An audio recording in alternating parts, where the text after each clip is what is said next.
Chapter 609. Feng laughed and said, "Since it's a hidden danger, we naturally have to eliminate it as soon as possible. Are you sure it's foolproof that you're pushing these malignant tumors to Enshui? If Enshui put these high-ranking members of the Red Lotus group in an important position, and Enshui came over to challenge them instead, what would happen then?" Wei Xi shook his head. He said very confidently, "Those people from the Red Lotus group have already tasted what it's like to be in a high position. How can they easily submit to others? Not to mention that Enshui was originally just an insignificant member of the Red Lotus sect. The upper echelons of the Red Lotus group would temporarily endure for the sake of their lives, but they would not be able to do so for long. As for Enshui, he's very smart. Once something threatens his existence, no matter what, Enshui was from an aristocratic family. No matter how low his emotional intelligence was, his intelligence was still there. If the people from the Red Lotus group had the ability to outplay Enshui would not have been able to rise to the position of a minor leader in just a few short months. So just wait and see. This was destined to be a situation where both sides would make use of each other. It was just a matter of who was superior. Once Enshui felt that he no longer needed these people, it would be their time to die. Feng Zhen went around in circles for a long time before he vaguely understood Wei Xi's plan. Are you planning to use Enshui to kill those people from the Red Lotus group? Wasn't it just killing a person? Was there a need to go around in such a big circle? The answer was that it was necessary, very necessary. My lord should not be tainted with the bad reputation of killing prisoners of war. But the stubborn cancer of the Red Lotus group cannot be left alive. Enshui was an accident. Without him, Ci could only be the bad guy for once. Since we have him, why not make use of him? Feng Zhen was speechless. What had the Red Lotus group done to provoke Wei Xi that he was so concerned about them? In fact, Wei Xi would take note of every person who made him unhappy.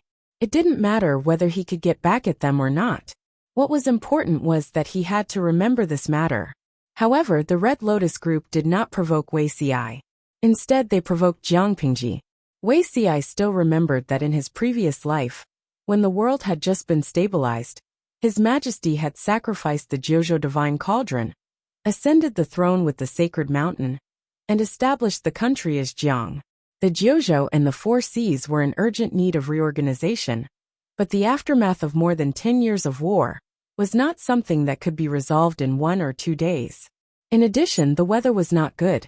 Occasionally there would be a food shortage, the people were anxious and uneasy, and there were rumors that the Empress was a demon.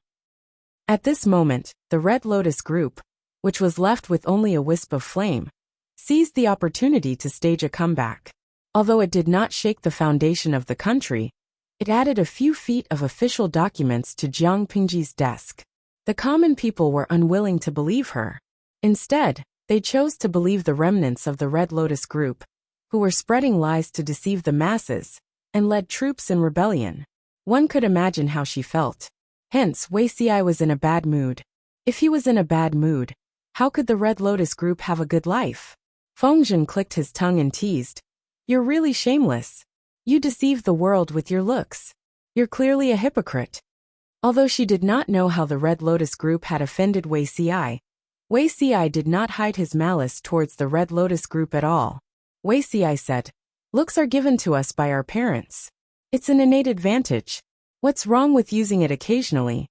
He had never claimed that he was a gentleman. If he really wanted to blame someone, then he could only blame his parents for giving him a face that was too beautiful and elegant and harmless. Oh, some people couldn't even be jealous. On the other hand, Jiang Pingji and Enshui had already reached a preliminary consensus on their cooperation. Before the beginning of spring, Jiang Pingji would send people to take pity on Enshui at regular intervals. Thinking of Enshui's previous predicament of almost freezing to death by the roadside, Jiang Pingji ordered people to prepare food and inconspicuous belongings for him.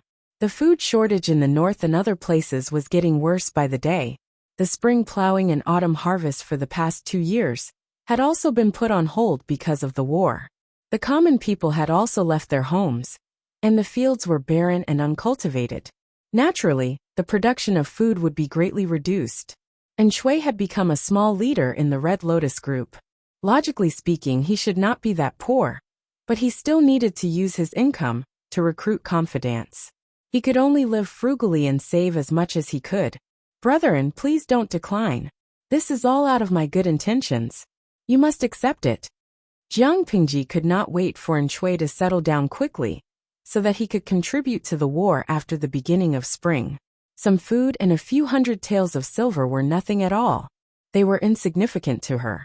But for the destitute Shui, it was a timely help. Shui declined for a while, but in the end, he accepted it with a shameful expression. He kept saying that he would repay her double in the future. Jiang Pingji said, "You and I share the same interests like old friends.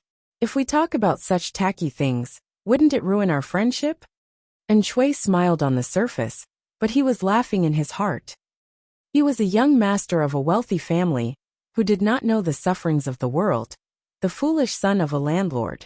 It seemed that Lu Shi had contributed a large part to Lu Shi's conquest of Fengyi County, and the development of the county so well. After all, according to the persona that Jiang Pingji had revealed so far, she indeed did not have such great capabilities.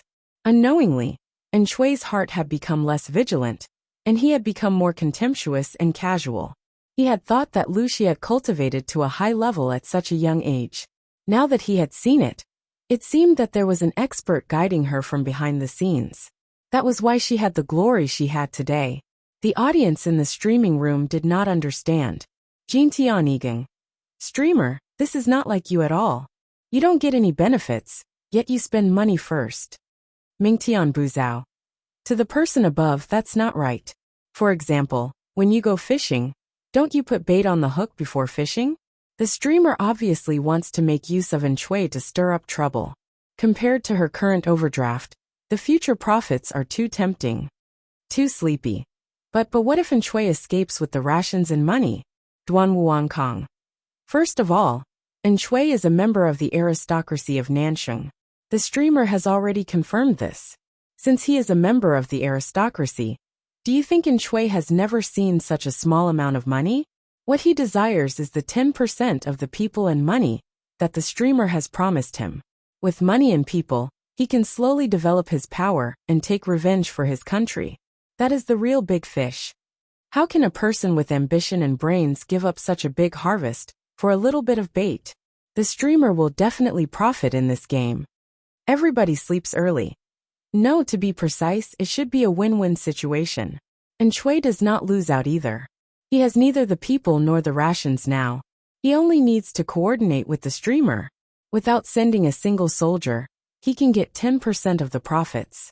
Even loan sharks do not have such huge profits. This situation seems to be a win-win situation, but no one knows what the real future holds. After bidding farewell to Shui, Jiang Pingji's convoy continued on its way. The heavy snow had stopped, but the snow was deep, making it difficult for horses and carriages to travel. The journey that was originally expected to take 7 to 8 days had taken more than half a month. Feng Jin had long received news that Jiang Pingji would come personally, but he waited and waited, but she did not come. This made him extremely anxious. Report: there is an envoy from Fengyi County outside the city. Chapter 610. When the servant reported, Feng Gui was playing chess with his father Feng Run. When he heard the news, he couldn't help but raise his head to look at Feng Run. I didn't expect Lu Shi to really come. How brave. Feng Run smiled as he placed his chess piece. Both he and Feng Gui were people who liked to take things slowly.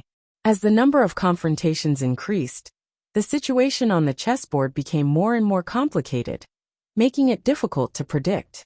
He's braver than Lu Shi. Feng Gui was still rather curious about Feng Jin's lord. If I remember correctly, you've met Lu Shi before? What kind of person is he? During the assessment in Shangjing, Lu Shi and his son had stayed in Feng Ren's house. Feng Ren had told Feng Gui about this. Feng Ren said, he's a rather spirited young man. He's much more upright than his father. However, Feng Ren had never expected Lu Shi to have such ambitions. However, he could understand that Lu Shi and the Dongqing royal family were at odds. There was an irreconcilable conflict between the two. I'm afraid this alone won't be enough to convince Huayu. I really want to meet him sooner. Feng Gui's lips curled into a gentle smile. Although he had changed from a married man to a divorced man with 2 children, without Madame Fengdu's hysteria and pestering, he seemed to have lost his burden. He felt more relaxed, and his breathing became calmer. Although he really wanted to meet the legendary Jiang Pingji, Feng Gui's identity prevented him from going out of the city to welcome her. After all, Madame Feng wasn't Jiang Pingji's subjects. They should be equal in terms of status, and not superior and subordinate. Feng Ren said, "What's the hurry? We'll meet eventually. I hope he doesn't disappoint." Feng Ren had a good impression of Jiang Pingji. This good impression wasn't because of her identity as Lu Shi's son. On the contrary, the identity of Lu Shi's son was a minus for Feng Ren. If Lu Shi was as two-faced as Lu Shi, he wouldn't be at ease. Feng Ren felt that Jiang Pingji was good only because when Feng Jin was accidentally injured by the 3 tribes of the northern borderline at Jishan's hot spring, only Jiang Pingji stepped forward. It was better to have such a loyal and friendly lord than to be unfaithful and heartless. However, Feng Ren felt that Jiang Pingji was a loyal and righteous person, but Feng Jin felt that his lord was a heartless man. He hurriedly went out of the city to welcome them. He couldn't help but be overjoyed. His lord immediately greeted him. "Huayu, are you going back before or after the new year?" Jiang Pingji got off the horse and held the reins in her hand.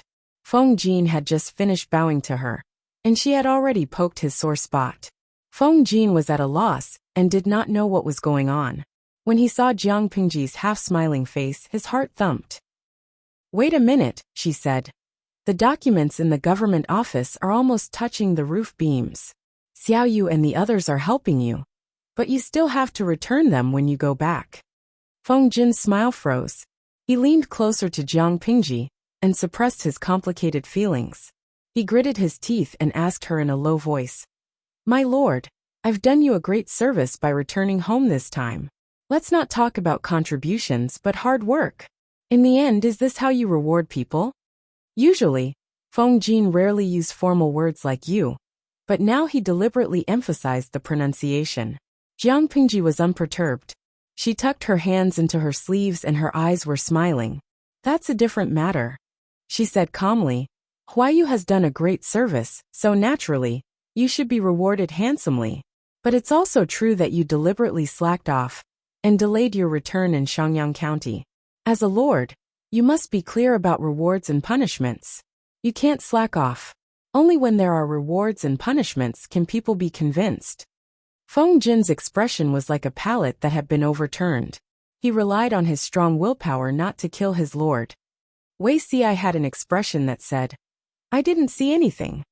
On the other hand, Feng Zhen was mercilessly watching the show with a smile. Only the audience in the streaming room had some conscience and knew to feel sorry for Feng Jin. Duanwu Jiangkong. "Ha ha ha, streamer. Doesn't your conscience hurt? I just saw baby Feng Jin riding his horse out of the city with a face full of joy. It looks like he didn't even have time to tidy up his appearance. He was so happy, but you poured a bucket of cold water on him the moment you saw him. Happy Children's Day. It's not just a bucket of cold water, it's 1,000 years of ice. My heart feels cold." Mingtian Yufenwei. Before seeing the streamer, baby Feng Jin's mood must have been, "I really want to see my lord. I'm begging for praise, appreciation and kisses." After seeing the streamer, his mood is like King a dog. "What lousy lord, I want to jump ship." Feng Jin Baobao aggrieved. Baby Feng Jin's mood is very bad. He doesn't want to say anything, and threw a dog to the streamer. Zhugong Baobao watching a show. The streamer has no integrity, and caught the dog thrown by baby Feng Jin. She even happily kept it. Looking at the streaming room that had lost its integrity, Jiang Pingji felt that she should drag the system out and give it a beating. The system had set so many permissions for the streaming room backstage. Why didn't it restrict the level of the bullet screen as well? Look at the 2 bullet screens that flew past just now. Was that something a child could see? Fortunately, Feng Jin understood his lord and best friend well enough. He felt depressed for a while, and then let go of it. Wasn't it just being caught skipping work for a few days? He didn't believe that there would be many official documents accumulated over the past few days. Because they had already informed the guards at the city gates beforehand, they let them through. Feng Jin welcomed Jiang Pingji into the city. "My lord, did you really agree to that condition?" Feng Jin asked her in a low voice. He was rather worried. He understood Jiang Pingji's temperament. Those who had boarded the pirate ship could forget about getting off. How could she easily agree to the Feng family's condition? She replied, "Why wouldn't I agree? This is a win-win deal. We can take over Shangyang County without losing a single soldier. How great is that?" As for the Feng family, Shangyang County would be hers. The Feng family would also be hers in the future. No matter who the Feng family had bet their treasures on, that person would be defeated by her. Moreover, this world will be mine in the future. What's more, it's the Feng family. For her, it was just something that belonged to her passing through someone else's hands, and then returning to her. There was no loss. According to the usual script, Feng Jin should be subdued by Jiang Pingji's domineering spirit. But he only felt that his lord's illness was acting up again. She was a Chinibyu. Feng Jin also wanted Jiang Pingji to win in the end, but the world was unpredictable. Who could guarantee what would happen in the future? If that's the case, I'll wait and see. Jiang Pingji poured cold water on him coldly. We'll talk about it when you're alive to finish the accumulated government affairs. Let's see if you dare to skip work in the future. Feng Jin was speechless. He felt that if Jiang Pingji lost in the future, it would definitely be because of her mouth. Why was she so annoying? Feng Jin asked someone to settle the guards and the carriage. Then, he led Jiang Pingji and her group into the Feng residence. Feng Ren had been waiting for a long time. Chapter 6:11. Jiang Pingji had seen Feng Ren before.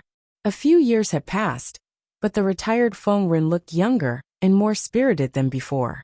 Because Feng Jin had already discussed the matter beforehand, they were almost done. All that was left was for Jiang Pingji to agree, and the ownership of Shangyang County would be transferred. It could be said that from the moment she stepped into the Feng residence, Shangyang County already belonged to her. Feng Ren was still as elegant and humorous as before. He and Jiang Pingji did not engage in bureaucratic jargon. Instead, he asked about Lu Shi's recent situation. Looking at the content of their conversation, it did not seem like they were discussing the ownership of Shangyang County. It was more like a casual conversation between an elder and a junior. The atmosphere was exceptionally harmonious. There was not a hint of anger. Feng Ren sighed with emotion. Lu Shi is not a good person, but he has raised a good son. He and Lu Shi were friends of gentlemen. The two were often compared. He was slightly better than Feng Ren, but he did not expect his children and grandchildren to lose. Lu Shi only had one son, but this one son was more promising than all three of his sons. Jiang Pingji had personally come to Shangyang County from Fengyi County. This was enough to show her sincerity. Feng Ren was not someone who would push his luck. She had already agreed to the most important condition. The other conditions were just icing on the cake. To the Feng family, they were not essential. Therefore, Feng Ren did not make things difficult for Jiang Pingji. Instead, he expressed his goodwill. The atmosphere was very harmonious. When the sincere conversation ended, Feng Ren ordered Feng Gui to personally send her off. On the way, Feng Gui secretly observed Jiang Pingji and invited her. Today, the residence plans to invite the chief of Shangyang County. I wonder if Lanting would like to attend the banquet? Jiang Pingji perked up. She knew the main course had arrived. She said, "It is my honor to be invited by the residents." Although the Feng family could decide the ownership of Shangyang County, they still had to inform the chief of the decision. Feng Gui was Feng Jin's elder brother. Jiang Pingji had to give him face. Therefore, when Feng Gui tried to probe her, she did not mind and responded smoothly. Seeing this, Feng Gui was secretly satisfied. After the banquet, Feng Ren asked him about his impression of Jiang Pingji. Feng Gui replied, "This person is quite talented. Why you did not choose the wrong person?" No matter what he asked, Jiang Pingji always had her own understanding. Although it was a little unconventional, it was not without basis. Even someone as conservative and inflexible as Feng Gui could not help but agree with Jiang Pingji's opinion. What made him even happier was that Jiang Pingji already had a rather comprehensive plan for the future cultivation and recuperation of Shangyang County. If she followed her plan, Shangyang County would be able to walk out of the haze of war in less than a year and a half. She was indeed a talented person. Before the conversation, Feng Gui had thought that Jiang Pingji was young and impulsive. After a long discussion, he gave up on the idea. Although Lu Shi is young, he is extremely shrewd. His words and actions are quite graceful. I've tested him several times. No matter what I asked, no matter how tricky the content was, he was able to answer it smoothly. It's clear that he's well prepared. It would not be a bad thing to hand Shangyang County over to him. Why you chose him after careful consideration? Father, you can rest assured. Feng Ren said, I'm not worried about Lu Shi. I'm worried about Lu Shi. Feng Gui did not understand. Lu Shi had an extremely good reputation in Dongqing. If not for the secret suppression of the royal family, he would have long been a renowned scholar. Feng Ren sighed. You don't know, Lu Shi is very black-hearted. He's willing to hide behind the scenes and let his son Lu Shi work hard in the outside world. This is beyond my expectations. I'm afraid that this pair of father and son will not be able to withstand the test of power. One day, they will fall out and become enemies. Feng Ren was shocked. That can't be right. If Lu Shi is really ambitious, he can do it himself. There are many people who are willing to surrender. Lu Shi was not Lu Shi. The former had everything he wanted, while the latter had yet to grow up. When the two were put together, even a fool would know which was more attractive. If Lu Shi was ambitious, and he was willing to stand up, perhaps half of the north would already be in Lu Shi's hands. His father's evaluation of Lu Shi had always been very positive. Why was he suddenly so worried today? I hope I'm overthinking, but this Lu Shi, it's really hard to say. At this point, Feng Ren suddenly paused. He sighed and did not continue. On the other side, Feng Jin thought of Jiang Pingji's illegitimate brother. He mentioned it to her, so that she would not make a wedding dress for others in the future. Lanting, it's not that I want to sow discord between you and Uncle, but in the eyes of the world, you are a woman after all. You can't inherit the family business. Uncle Lu is obedient to you now, but it doesn't mean that he won't feel empty in the future. He will remarry or put his illegitimate son in an important position. Although he is only an illegitimate son, he is still a son who can continue the family line. He can carry on the family line for the Lu family. Feng Jin and Jiang Pingji talked in secret. They did not address her as Lord, but called her by her courtesy name. Jiang Pingji was silent for a moment. She said, I've thought about what you said. Huh? Feng Jin was surprised. His lord had already thought about this? Jiang Pingji's expression became thought-provoking. He did not know if it was an illusion, but her face seemed to be covered with a layer of shadow. Why you? I plan to find an opportunity to reveal my identity, she said. Feng Jin's mind was blown by the news. You want to reveal your identity? Why? Jiang Pingji said. To prevent others from taking advantage of me. I can't hide it forever. According to what you said, the illegitimate son is still a son. I have to guard against him. If I use my identity as a woman to stabilize everything, he won't have a chance to fight for it. Somehow, Feng Jin felt that Jiang Pingji's words had a deeper meaning, but he could not decipher it for the time being. All right, but you must find a suitable opportunity. Don't act rashly. Feng Jin frowned. He felt that it was good for Jiang Pingji to reveal her identity, so that she would not tremble in fear in the future. However, he did not know if others could accept it. I know. Jiang Pingji looked down to hide the light in her eyes. Lu Shi had an illegitimate daughter in his backyard, Lu Huan. She was the illegitimate daughter of Wang Huiyin and Prince Changshou. The illegitimate son was also not Lu Shi's son. After all, Lu Shi had once said that he only had one wife, Gu Min, and no other women. Using the illegitimate son was just to divert the enemy's attention. Jiang Pingji already knew who the enemy was. The illegitimate son's presence in the backyard was even lower than Lu Huan's. If she did not deliberately remind him, she would also ignore him. However, ignoring him did not mean that he did not exist. The outside world still thought that he was Lu Shi's illegitimate son, including the illegitimate son himself. Although he was an illegitimate son, he could inherit the family business if there were no other brothers. Jiang Pingji smiled coldly. According to Lu Shi's petty nature, he could adopt the daughter of his enemy, Wang Huiyan, as an illegitimate daughter. He who knew what this illegitimate son's background was.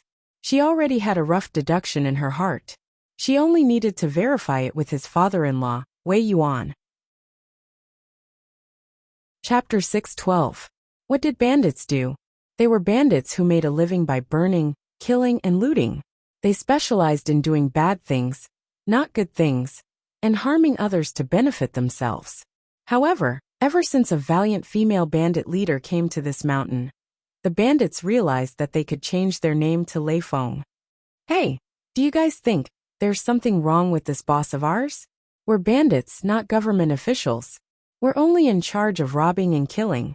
Why do we have to cultivate farmland, do farm work, and do all those weird things?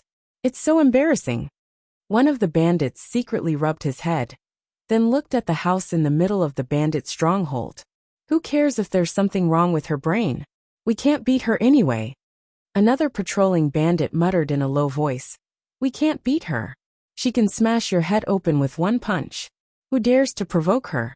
Didn't you see what happened to our previous boss? His neck was directly broken by 2 fingers, and he slowly stopped breathing. I saw it, his tongue was sticking out for a long time. The bandit stronghold was originally a gathering place for men. Women only had one role here, to warm the bed and satisfy their lust. However, a valiant woman had descended from the sky and single-handedly knocked down all the men in their stronghold. At first, they were afraid of the other party's strength and had no choice but to submit. After a while, the original leaders were dissatisfied with her tyranny and protested seriously. Men, especially the hot-blooded bandits who were used to living a dissolute life, how could they stand not having a woman by their side? Unfortunately, the women that the bandits had kidnapped were all released by the female bandit leader. The female bandit leader was the only woman in the entire stronghold. Under the influence of various emotions, the original leaders planned to sneak attack the new female bandit leader and tie her up to use her as a prostitute. The result could be imagined. Before the leaders could make a move, the female bandit leader had already taken the initiative. In front of all the brothers in the stronghold, she strangled them to death, crushed their necks, and rewarded their corpses to the tigers that she had caught. His words evoked a cruel memory, and his companion shuddered. Since then, all the men in the bandit stronghold had been traumatized. Those who could escape did so, and those who had nowhere to run could only tremble and work for the female leader. No one dared to look at her directly, afraid that she would chop them into pieces. Hey, don't scare me, I'm a coward. I had nightmares for half a month after that day.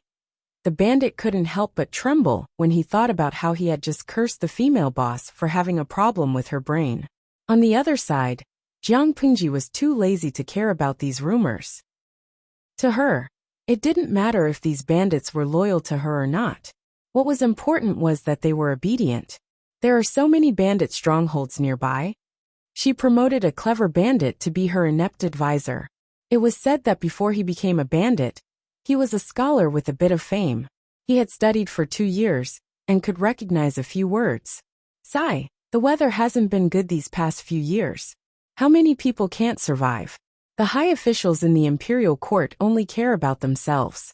How much tax does a family have to pay every year? How many people are driven to death? If they can't survive, they can only become bandits. Therefore, there are quite a lot of bandit strongholds nearby. Jiang Pingji frowned. Tax. Will people be driven to death if they can't pay their taxes? She rarely spoke. When she spoke, she had an accent. No one knew where she was from, and it sounded very awkward. The inept advisor was surprised. Where did this boss come from? She didn't even know about this? Isn't that so? If they can't collect taxes, they will rob everything in the house that can be sold. If they have a pretty daughter at home, they might even kidnap her and sell her. Sigh, anyway, there are all kinds of tragedies. These days, people who reincarnate as adults are born to suffer. Jiang Pingji was silent for a while. She remembered that Widow Zhao's husband was violently shoved by the tax collectors. He accidentally fell to the ground, and his head hit a rock and died. Every time this matter was brought up, Widow Zhao's face would turn deathly pale, and her eyes would reveal a look of despair and pain. The current situation was not good. There were many commoners who became bandits. The government could not be bothered to control these bandits. Suppressing bandits also required a lot of manpower, material resources, and financial resources. The money allocated by the higher-ups was deducted layer by layer. Therefore, the bandits became even more unscrupulous. They burned, killed, looted, or fought and annexed each other. Not long after Jiang Pingji occupied the stronghold, her peers came to fight. They heard that the bandit stronghold had just changed leaders. They thought that the stronghold's vitality was greatly damaged, and they could take advantage of it. However, the outcome was often unexpected. Not only did they not succeed in robbing the stronghold, but Jiang Pingji led a group of subordinates to raid the stronghold.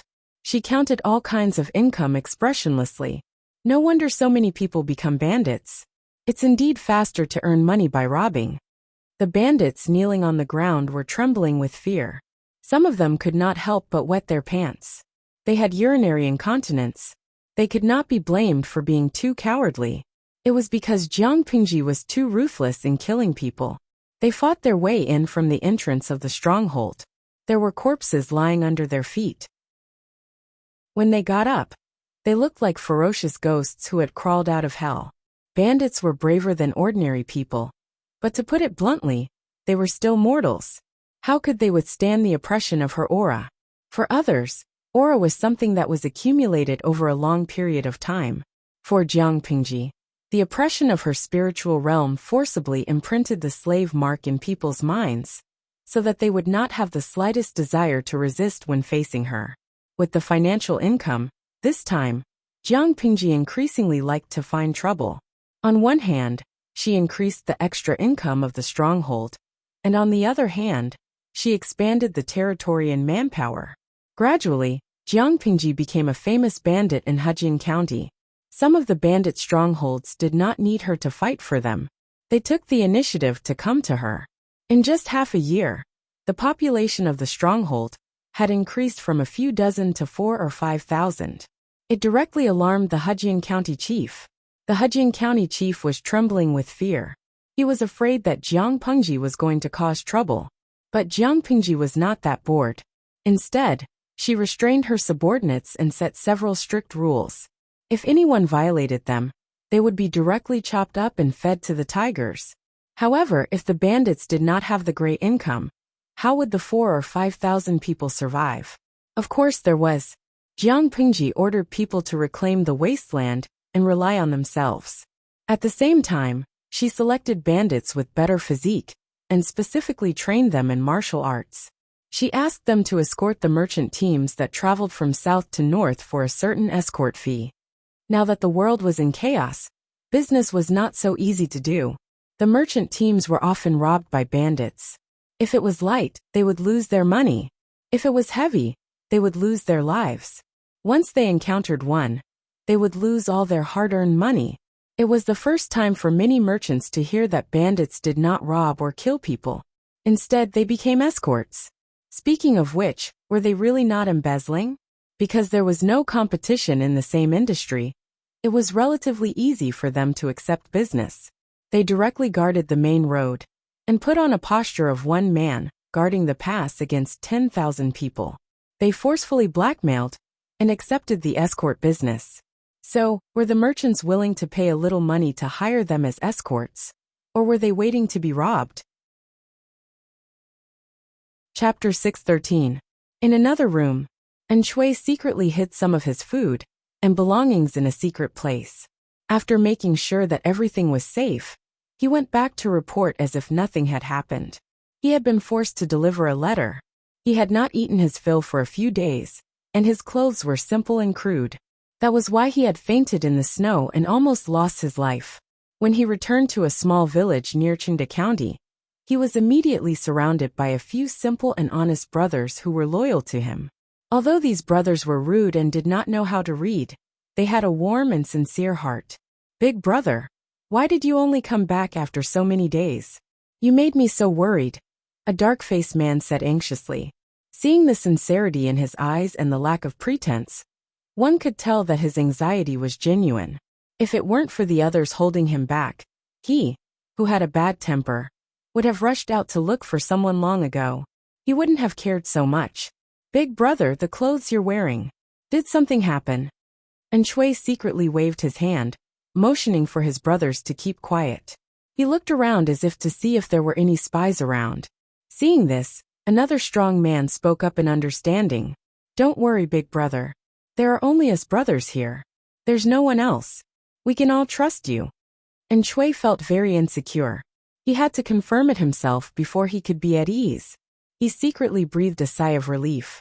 He hurriedly summoned his brothers and trusted subordinates into the house. This small thatched hut was simple and crude, so Shui didn't dare to speak loudly. His brows were filled with fatigue, but he still forced himself to stay awake. He spoke earnestly to his brothers. In my opinion, the Red Lotus Group won't be able to hold out for long. The world is too difficult now. As your big brother, even if I don't think for myself, I have to think for your future. If we are tied to the sinking ship of the Red Lotus Group, we don't know how we will die in the future. His brothers were simple and honest. The Red Lotus Group's brainwashing methods had no effect on them. That was why he could say these words without worry. For these men, the Red Lotus Group was a place to stay that provided them with food and clothing.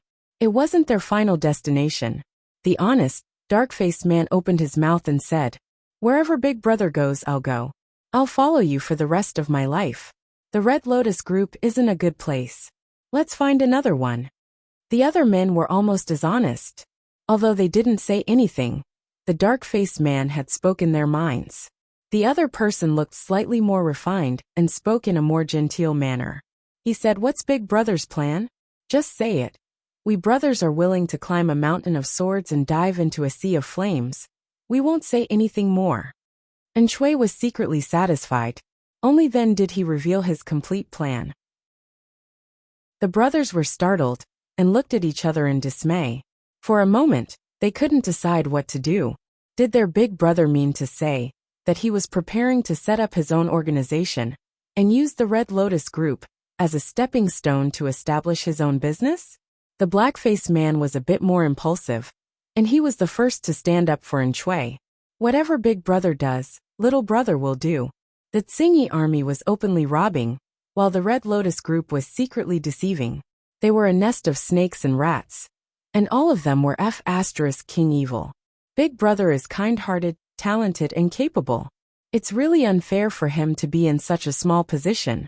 He might as well seize this opportunity and kill him. If he won the bet, he could make his own decisions. If he lost, the worst that could happen was that he would lose his lowly life. What kind of dog's life are we brothers living now? If it weren't for Big Brother taking care of us, the weeds on our graves might be as tall as a man. The black-faced man was extremely emotional. Although his words were very crude, they had struck a sore spot for everyone. If it weren't for Shui taking care of them, they would indeed not have survived in the Red Lotus Group. Thinking of the frostbite on Shui's hands and feet, and the fact that he had to share food and clothes with them, their minds were instantly dominated by emotions. The slightly gentle-looking man held back the surging emotions in his chest. Fourth brother is right. If we don't think of a way out now, Big Brother will be dragged down to death sooner or later. Now that there's such a good way out in front of us, if we don't take the risk, we'll definitely regret it in the future. Wasn't it just being a spy and stabbing the Red Lotus Group in the back? It wasn't like they couldn't do it. But someone hesitated. The black-faced man said in a tiger's voice, "What but is there?" The other party was a bit clumsy. After a while, he stammered and finished his sentence. "But why did such a good thing fall into our big brother's hands? Could it be a trap?" This was indeed what everyone was worried about. They were afraid that Jiang Pingji would go back on her word and burn the bridge after crossing it. However, Shui said, "We have to believe in this matter. Even if we don't help, do you think these people from the Red Lotus Group can defend Chinda County? Although they claim to have 100,000 members, look at them. How many of them can fight and kill? Fengyi County really has 20,000 elite troops. It's a bit exaggerated to fight 1 against 10. but it's definitely not a problem for them to fight 1 against 5. If that's the case, do we even have a chance to contribute? For Jiang Pengji's side, there were only 2 scenarios for attacking Chunda County. One, they could easily take it down. The other, they could expend some effort and lose a certain number of troops before taking it down. In Shui's opinion, Jiang Pengji was the foolish son of a landlord, but Lu Shi, who stood behind her, was certainly not foolish. Who didn't cherish their reputation in the early stages of a business? Even if Jiang Pengji didn't cherish it, Lu Shi would surely understand. Therefore, going back on his word would definitely not happen. And Shui said solemnly, "Our future depends on this." The more refined man looked worried and troubled. Even if they wanted to do something big, they had to have enough manpower. "Big brother, we'll do as you say, but won't we have too few people?" And Shui took out a heavy pouch from his sleeve and poured out the bulging bag of silver and gold. There was firewood burning in the room, so the light wasn't too dim. When the shiny white silver was poured out, it sparkled and almost blinded everyone's eyes. And Shui was satisfied, but his expression was solemn as he said, "There's no hurry. There's still some time before spring. We'll plan slowly.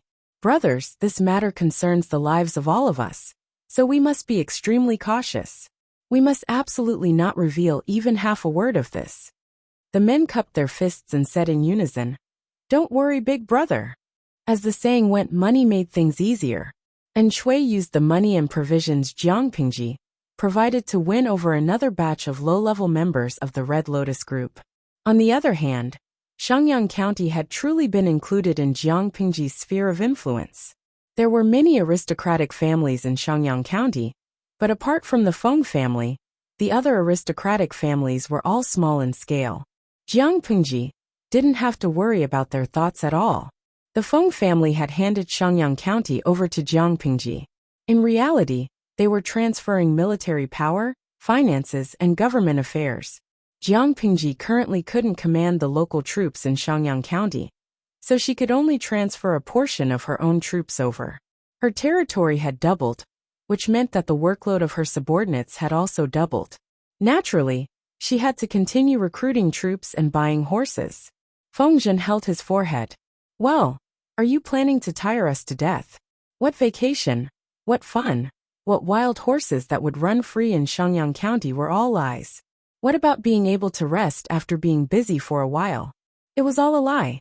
The truth was that she would be busy for a while every year, and the while would last for a year.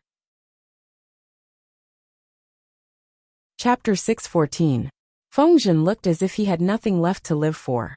"If I continue to believe your words, I'll have forgotten to bring my brain out of the house."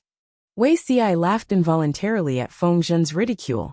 With the changes in power in Shangyang County, the gentry clans other than the Feng family were all restless. Why?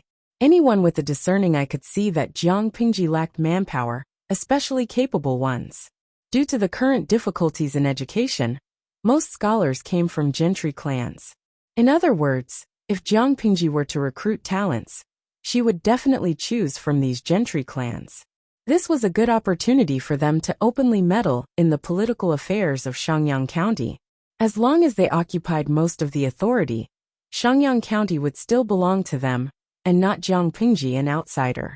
Many people had similar conversations, the core of which revolved around Jiang Pengji. That Lu Shi is just a naughty child. He wants us to listen to him? Wishful thinking. If it was Lu Shi, I would be willing to consider it. His son? He's still wet behind the ears. Does he really think he can do whatever he wants just because he has some troops? These gentry clans couldn't understand what was wrong with the Feng family, that they were willing to hand over such a large Shangyang County. It was as if they were bewitched. No matter what, this was a chance for them to make a name for themselves. Who wouldn't want to advance? The Feng family was stupid, but they wouldn't. Someone agreed. Master is right. Lu Shi is still in his 20s. His behavior is childish, and his thinking is naive. The Feng family is making a huge mistake by handing Shangyang County to someone like him. How can Lu Shi manage 2 counties with only the manpower he has? In the end, they would be overwhelmed with work. Wouldn't they still have to recruit talents to fill the ranks? As long as they seize this opportunity, they might have a chance to turn the tables and make Lu Shi a mere figurehead. Not just Shenyang County, but even Fengyi County that Lu Shi had conquered would become theirs. Many gentry clans had this thought. In the past, with the Feng family suppressing them, they couldn't compete with them. Now that it was a wet behind-the-ears kid, would they not have a chance? Lu Shi wasn't by their side. They weren't afraid that they couldn't coax the kid. They were all waiting anxiously in the dark. They were waiting for Jiang Pingji to run out of manpower and ask for their help. At that time, it would be the best time for these landowning households to display their talents. Feng Gui was born into an aristocratic family and was used to such schemes. He was afraid that Jiang Pingji did not understand the situation in Shenyang County, so he kindly reminded her. Although it was impossible for him to be loyal to Jiang Pingji, it was not a problem to kindly remind her. Feng Gui did not make it too obvious. He only hinted vaguely. A lot of landowning households will send invitations to Lanting soon, Jiang Pingji said. I'm so busy that I don't even have time to sleep. Who would be so blind as to send me a visitation card? Even if she sent a visiting card, it was impossible for her to attend. She didn't have the time to do so. Feng Gui laughed and said, Lanting is ultimately a citizen of Hejian and not a native of Shenyang County. Now that you have taken over Shenyang County, even though you don't have the title of county governor, you do have the power of county governor. In order to manage a county, you have to place your own trusted aides. However, this will inevitably harm the interests of those people. They are uncertain, so it is normal for them to find an opportunity to worm information out of you. If Jiang Pingji did not appear even once, the people would be anxious, and it would easily cause trouble. Feng Gui said, I'm saying this to let you know so that you won't get into trouble in the future. The Feng family had handed over Shenyang County, but this did not mean that Jiang Pingji had completely taken over the area. She still had to solve the complicated network of interests of the landowning households in Shenyang County. If she did not handle it well and angered them, they would use violence and refuse to cooperate. Shenyang County's various government affairs and agencies would be left unattended. Not to mention a few days, even half a day's work would cause unrest, so she had to be mentally prepared. The audience did not understand. Feng Gui was speaking mysteriously. They could not understand him at all. Why was he speaking in riddles? Watching movies today. Is there anyone in the streaming room who can explain? Why can't I understand what Feng Gui is saying? Is there something wrong with my IQ? Although I can't understand their conversation, I have a feeling that a storm is brewing. Wonder Woman. Why do I feel that Feng Gui's words are easy to understand? To put it bluntly, the streamer is a powerful outsider. In Shenyang County, other than the colossal Feng family, there are many local tyrants with connections. If she doesn't handle these local tyrants well, and they cause trouble, the streamer will suffer. I think Feng Gui is reminding the streamer of this. If it was in their era, Shenyang County would be considered a first-tier city. In a place like this, even a small official with the size of a sesame seed would be able to squeeze out a lot of fat and greasy oil. Trench Chong Feng. Indeed, the local landowning households are very troublesome. They have been operating in Shenyang County for many years. The streamer is someone who came out of nowhere. If she wants to completely control Shenyang County, she will definitely have to place her own people in important positions. At the same time, this action will cause the local landowning households to hand over their rights and interests. Robbing people of their wealth is equivalent to killing their parents, not to mention the rights that affect the development of the family. Wanrua. No way, it's so complicated. But why didn't the streamer have this problem when she conquered Fengyi County? Anti-Japanese Shosei Gizi. Have you forgotten? Fengyi County has 4 districts: Malan District, Xiangyang District, Jiaping District, and Shingan District. Which one of them has not been robbed by the Tsingyi army? Besides the country gentry and wealthy merchants, the richest people are the landowning households. Who else would the Tsingyi army rob if not them? Precisely because the Tsingyi army has already exterminated these people. Jiang Pingji did not face any resistance when she rebuilt Fengyi County. Shenyang County is different. The power of the landowning households is well preserved. If Jiang Pingji interferes with their interests, there will definitely be a conflict between the two parties. Unless Jiang Pingji is willing to stand in the same trench as them. Yuzhu Hao Shui. According to what you said, the Tsingy army is not useless. At least they helped the streamer get rid of the local power? What should we do now? Why don't the streamer test their bottom line first? If they can accept it, we can pretend to be courteous with them. If Jiang Pingji was not a person with her own ideas, the livestream audience's suggestion would probably be her best choice. Feng Gui revealing this to her was actually subtly indicating to her that the landowning households of Shenyang County were difficult to deal with. He was warning her not to easily confront them. Unfortunately, Jiang Pingji was not one to be swayed by force or persuasion, let alone threats. If these landowning households knew their place, Jiang Pingji would not touch them. If they were disobedient, she muttered to herself for a while. Thank you, Huizhang, for telling me about this. I already have a plan in mind. I'll go back and discuss it with the other gentlemen. Feng Gui nodded. The two of them tacitly brushed the matter aside, as if they had never discussed it. Chapter 615. What do you mean, my lord? Feng Jin was a native of Shenyang County. He knew the aristocratic circles of the place very well. Their opinions were secondary. Jiang Pingji's attitude was the most important. If she was weak and chose to yield to the pressure of the aristocratic families in Shenyang County, they could only suggest that Jiang Pingji appease the emotions of those people and plan for the future. If she was stubborn, Feng Jin naturally had a way to keep them busy and not spare the energy to bother her. Jiang Pingji was their lord. The lord's attitude would greatly affect the strategist's decision. What do I mean? Jiang Pingji smiled. She said, I'm the master of Shenyang County now. Since when is it their turn? If they simply want to help and take advantage of me, it's not that I can't tolerate it. But if they take advantage of me, do you think I can tolerate it? Whatever entered her pocket was hers. It was the same for Shenyang County. She didn't care if these aristocratic families were local tyrants. They had to obediently cower in front of her. If they didn't listen, they couldn't blame her for being ruthless. Wei Xiai smiled. According to my lord's temperament, she naturally can't tolerate it. She had always been the one to be bullied by others. When had others ever given her a hard time? Not to mention the aristocratic families in Shenyang County. In her previous life, Jiang Pingji was a bandit with tens of thousands of troops. The Dongqing court couldn't do anything about her.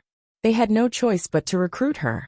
She was appointed as the county magistrate of Hu County with the intention of using the vicious and merciless aristocrats in Hu County to frame her. Who would have thought that she would kill all of them instead? From then on, no one in Hu County dared to question her. If she said one, no one dared to say another. Of course, the beginning of the two lives was different. As the emperor who was born a bandit, she killed whoever she wanted. She killed whoever made a fuss. She didn't care about her reputation at all. She was very willful. Now she was Lu Shi's son. She had a reputation and a shackle. She couldn't be as willful and ruthless as she had been in her previous life. She couldn't fight. She could only use her wits. However, no matter how much a person changed, their style would never change. Even if she used her wits, it would still be terrifying. Feng Jin coughed softly. He hugged the hot water in his arms tightly and took a sip of hot tea to slightly dispel the chill in his body. Once my lord starts like this, how will she be different from a puppet in the future? He had to be more forceful in this matter. In terms of money and grain, the lord's wealth may not be comparable to that of a country, but it is more than enough to feed 2 counties. Why do you need their support? The only shortcoming is talents. According to the lord's current foundation, there is indeed a shortage of talents. This is also a problem. No matter how talented Feng Zhen and the others were, they were still just a few people. They could not be compared to a few hundred people. Jiang Pingji did not lack top-notch talents, nor did she lack the most basic talents. What she lacked, however, were intermediate talents who were not as good as the best, but were better than the worst. Even if Jiang Pingji had found a way to open an academy and nurture some useful talents, unfortunately they didn't have enough time. They hadn't even finished the first semester. It would take another 2 to 3 years before they could put it to use. If she accepted the talent assistance from the local aristocrats, Jiang Pingji's team could be considered to have taken shape. However, there is no such thing as a free lunch in this world. Everything comes with a price. The powerful gentry clans could secretly control the succession of the throne. Jiang Pingji had only progressed so far. If the gentry clans took advantage of the loophole and controlled the right to speak, she would only be another Dongqing emperor. No matter how well she lived in the future, she would always be under the control of the gentry clans. This topic was somewhat awkward for Feng Jin, who asked him to be born in such a high position. However, as a strategist, he had to think of Jiang Pingji's immediate interests. Why not let them restrain each other? We can temporarily maintain a more balanced state. After a few years they can recover, Feng Jin suggested. The gentry clans in Shangyang County are complicated. There are interests and disputes between each family. If we make use of them appropriately, we don't have to worry about them stirring up trouble. Jiang Pingji frowned as she listened. Wei Xiai and Feng Zhen were both foreigners. They did not understand the local situation as well as Feng Jin. Feng Jin's suggestion was considered more feasible at the moment. The balance of power was also one of the keys to governing. Huayu's suggestion is feasible. However, Zixiao and I do not understand the situation in Shangyang County. If we do this, we can only hand this matter over to Huayu. I'm afraid it will be more difficult. Feng Zhen was all smiles as he held the hot water in his hands. It was as if he could see the scene of Feng Jin being busy all year and not being able to return home. Feng Jin smiled bitterly to himself. He could not stand the sight of Feng Zhen, the prodigal son. He did not expect Feng Zhen to witness his antics. However, Jiang Pingji said, Huayu's suggestion is a good idea. However, this is also treating the symptoms and not the root cause. Although they have conflicts and disputes, they are not irreconcilable. If you play with balance too much, you will eventually lose control. Instead of doing this, why not take drastic measures? She still had no way to make the local gentry clans in Shangyang County a mere figurehead, but she could weaken them step by step. Drastic measures? Although Feng Jin was born in a gentry clan, the Feng family was watching from the sidelines. He did not need to be conflicted. His lord's interests were the direction he should go. Feng Jin asked, how do we take drastic measures? Don't stick to one pattern. Select talents. Jiang Pingji's eyes shone as she said, talents are also divided into different grades. What we need are not virtuous people who can rule the world. Our standards are not that high. In Shangyang County, other than the gentry clans, everyone else is an idiot, right? No matter if they are poor or from a humble background, regardless of their status, as long as they are talented, virtuous, and capable, they can all be recruited. Fengyi County did not have such conditions, but Shangyang County was different. There was a strong learning culture there. There was no lack of talents. Not only did she want to open an academy to nurture her own talents, but she also wanted to recruit talents that could be used. In this era, to become an official, one needed family background, appearance, virtue, and ability. Among them, family background was the most important. If there were no special circumstances, official positions could be inherited. To put it bluntly, it was better to be born well than to be well educated. And it was better to have good parents than to be born well. Ability was not important at all. Jiang Pingji's words were, in a sense, a challenge to the entire human resource system of this era. Feng Jin secretly glanced at Wei Xiai and Feng Zhen's expressions. Both of them looked slightly agitated. He secretly sighed in his heart, but did not say anything. Feng Zhen asked, my lord wants to replace all the people? Jiang Pingji snorted and said, replace all of them? How is that possible? I don't want to be poisoned to death when I go out and drink a cup of water. Replacing all of them meant completely robbing the interests of the gentry clans. It would be strange if they did not go crazy. Wei Xiai said, my lord, I'm afraid you want to first replace those who are not important and wait for them to familiarize themselves with the situation before making any plans. Apart from not alerting or angering the gentry clans, another important reason was that the newly recruited talents were not familiar with their positions and would easily cause trouble. It was better to leave them in an unimportant place to gain experience for a while before transferring them. This period of time would be enough for Jiang Pingji to gain a firm foothold. This was not only taking drastic measures, but it was also a delaying tactic. The gentry clans were not afraid of 20,000 troops. What about 50,000 or even 100,000? Chapter 616. The news of the change of ownership of Shangyang County spread quickly. Huang Song, who was far away in Diang district of Mada County in Haozhou, knew about it. Huang Song had just received the news and hurriedly looked for his trusted subordinates to discuss it. Under the management of Feng Ju, Cheng Jing, and a few other newly recruited strategists, Huang Song was still the district magistrate of Diang district on the surface, but in reality, he had slowly infiltrated the entire Mada County. Coupled with the eloquence of the strategists, the most difficult aristocratic families were settled one by one. With steady progress, the seemingly unattractive Huang Song now had some capital. Huang Song was especially concerned about Jiang Pengji's situation, probably because they were close in age and used to be friends who played together. Now that he had just received the news, he could not wait to discuss it with his strategists. Feng Ju was not surprised by the news of the change of ownership of Shangyang County. After all, his second brother was in Jiang Pingji's camp. This was harmony. Not only that, but she also had a natural geographical advantage. Fengyi County and Shangyang County were both within Wanzhou. This was geographical advantage. Moreover, Shangyang County was not an advantage for the Feng family, which had a weak military force. Instead, it was a burden. This was timing. In this way, Jiang Pingji had timing, geographical advantage, and harmony. It was only a matter of time before Shangyang County fell into her hands.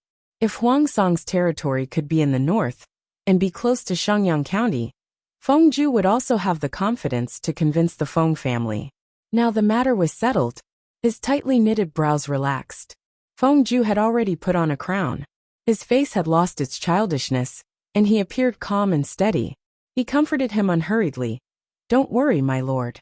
I know what the situation in Shangyang County is. If Lu Shi takes over now, he will lose everything if he doesn't handle it well. The Feng family has retired, and the other aristocratic families are no longer suppressed. Lu Shi will probably be overwhelmed with work." Even in a small Diang district, the various forces were intricate, not to mention the circle of aristocratic families in Shangyang County. Although they were not large in scale, their ancestors had been operating in Shangyang County for generations, and they had a deep foundation. Compared to Diang district, the difficulty of conquering Shangyang County was definitely more than 10 times higher. Cheng Jing frowned and said disapprovingly, "I don't know much about Lu Shi, but his advisors Wei Ci, Yang Si, Feng Zhen, Feng Jin, none of them are easy to deal with. Lu Shi's foundation is gradually stabilizing. Shangyang County may not be able to make him stumble." When Jiang Pingji was studying in Langyi Academy, Cheng Jing had already left to take up an official post. He only stayed in the academy for a few days in 3 years, and it was to congratulate Master Yuanjing on his birthday. Therefore, the relationship between Cheng Jing and Jiang Pingji was limited to a nodding acquaintance. They both knew of such a person, but they did not have a deep understanding of each other. It was fine if Cheng Jing did not understand Jiang Pingji, but he understood his junior brother, Wei Ci. He understood the few friends Wei Ci had. They were not famous, but each of them was a dragon among men. Even if she could only get one, the Lord would be overjoyed, not to mention a few of them. Shangyang County might be a tough nut to crack for others, but for Lu Shi, who had a strong and powerful faction, it was nothing more than a stumbling block on the road. It was so small that he could just step over it. It was unrealistic to hope that Shangyang County would be able to hold Lu Shi back. Feng Ju sighed to himself. He and Cheng Jing still did not have the slightest tacit understanding. He spoke ambiguously, but was it not to obscure the main point, to appease Huang Song's inner anxiety, and to motivate him? Cheng Jing was an honest man, but he said whatever was on his mind. Wasn't this boosting others' morale and diminishing his own prestige? Feng Ju's mind spun, and he suddenly thought of something. He interrupted Huang Song's overthinking. He said to Cheng Jing, I remember that Yumo seems to have an eldest nephew who holds a post in Haozhou. Cheng Jing's eldest nephew, Cheng Cheng, whose courtesy name was Wenfu. After Huang Song heard this, his gaze turned to Cheng Jing, and he asked in surprise, Yumo's eldest nephew? Why hadn't he heard of this? Cheng Jing replied calmly, reporting to my lord, I do have a nephew who holds a post in Haozhou. Cheng Cheng was the district magistrate of Suiyan County and Fufing County of Haozhou. Because he did not like the intrigue in the officialdom, and he had no intention of climbing the ranks, he used his family's influence to obtain the position of district magistrate of Suiyan County. He had been in this position for more than 10 years, and he had never moved from this position. Cheng Jing was stunned. He did not know why Feng Ju suddenly mentioned Cheng Cheng. After thinking for a while, he instantly understood Feng Ju's intentions, and he was slightly displeased. Without waiting for Feng Ju to speak, Cheng Jing said, If Huaijie wants Wenfu to seek refuge with the Lord, I'm afraid it'll be difficult. I've already written a letter to Wenfu, but Wenfu is determined, and I can't easily persuade him. Moreover, his ambition isn't here, so there's no point in recruiting him. Although Cheng Cheng was almost a generation older than Cheng Jing, his eldest nephew was still his eldest nephew. As an uncle, he had to show the attitude of protecting his junior. If Cheng Cheng was unwilling to seek refuge with Huang Song, could Cheng Jing force him? Admittedly, if Cheng Cheng was willing to help Huang Song, as the district magistrate of Suiyan County and Fufing County of Haozhou, he could provide Huang Song with great convenience. He could even become a springboard for Huang Song to encroach on Fufing County. However, since Cheng Cheng was unwilling, Cheng Jing naturally would not force him. Feng Ju looked embarrassed. He did not expect Cheng Jing to speak so bluntly. This caused the atmosphere in the hall to become slightly stagnant. After the meeting, Feng Ju went to look for Cheng Jing in private. Huaijie, you don't go to a temple for no reason. Just say what you want. Cheng Jing was too upright. Although he was clever, his style of doing things tended to be more rigid. Feng Ju also went straight to the point. Ju wants to help the Lord plot for the entire Haozhou. The territory of Haozhou naturally included Suiyan County under Cheng Cheng's rule. Cheng Jing said, Of course. If the Lord wants to advance further, Haozhou must be obtained. But you said that Cheng Cheng is unwilling to help the Lord. Cheng Jing frowned when he heard this. What was the conflict between Cheng Cheng's unwillingness to help Huang Song and Huang Song's plot for Haozhou? If Huang Song had the ability to conquer Haozhou, Cheng Cheng could just resign and live in seclusion. He did not have to work under Huang Song. Feng Ju faintly had a headache. Cheng Jing still did not understand what he was implying. What I mean is, if Yumo's eldest nephew doesn't have this intention, he should resign and leave as soon as possible before the Lord conquers Haozhou. If Huang Song's influence grew stronger, and he slowly controlled Haozhou, Cheng Cheng would not be able to leave even if he wanted to. Yangtze had flown away under Huang Song's nose. This matter had already traumatized the latter. According to Huang Song's temper, those who could not be used by him could not be used by others either. Having one example like Yangtze was enough. Since it was still early, Feng Ju directly said it. In the future, Feng Ju did not want to see Cheng Jing and the Lord, Huang Song, become estranged because of Cheng Cheng. Cheng Jing was silent for a moment. He cupped his hands and bowed. Thank you for the reminder. Chapter 617. It was a chilly winter. It was snowing in the north. With Jiang Pingji's financial and food support, and Chui's work of recruiting people in the Red Lotus group went very smoothly. And Chui was a smart man. Even if he had to recruit, and buy the hearts of the people at the bottom of the Red Lotus group, he didn't let his guard down. He didn't pick people who were very eye-catching. He specifically picked people who could be useful, but had a low presence, and were more reliable. Unknowingly, he had already won over hundreds of people. On the other side, Jiang Pingji put the focus of this winter's work on 3 things: recruiting talents, recruiting soldiers, and training troops. The first task was thrown to Feng Jin and Wei Ci. The former was familiar with the situation in Shangyang County, while the latter was meticulous and methodical in his work. With the two of them working together, Jiang Pingji didn't have to worry that no one would take the bait. The second task was given to Feng Zhen. Jiang Pingji had just taken over Shangyang County. Her territory had doubled in size out of nowhere. The 20,000 soldiers and horses that were considered plentiful were not enough. It was imperative to recruit more soldiers and buy more horses. Feng Zhen was too lazy. He hugged his blanket and slept until noon in the middle of winter. Jiang Pingji couldn't stand it anymore, so she simply gave him heavy work. What if he couldn't finish or slacked off halfway? Hee. For the whole year next year, he wouldn't get a drop of wine. Feng Zhen's already pale face suddenly turned as white as a sheet when he heard Jiang Pingji's words.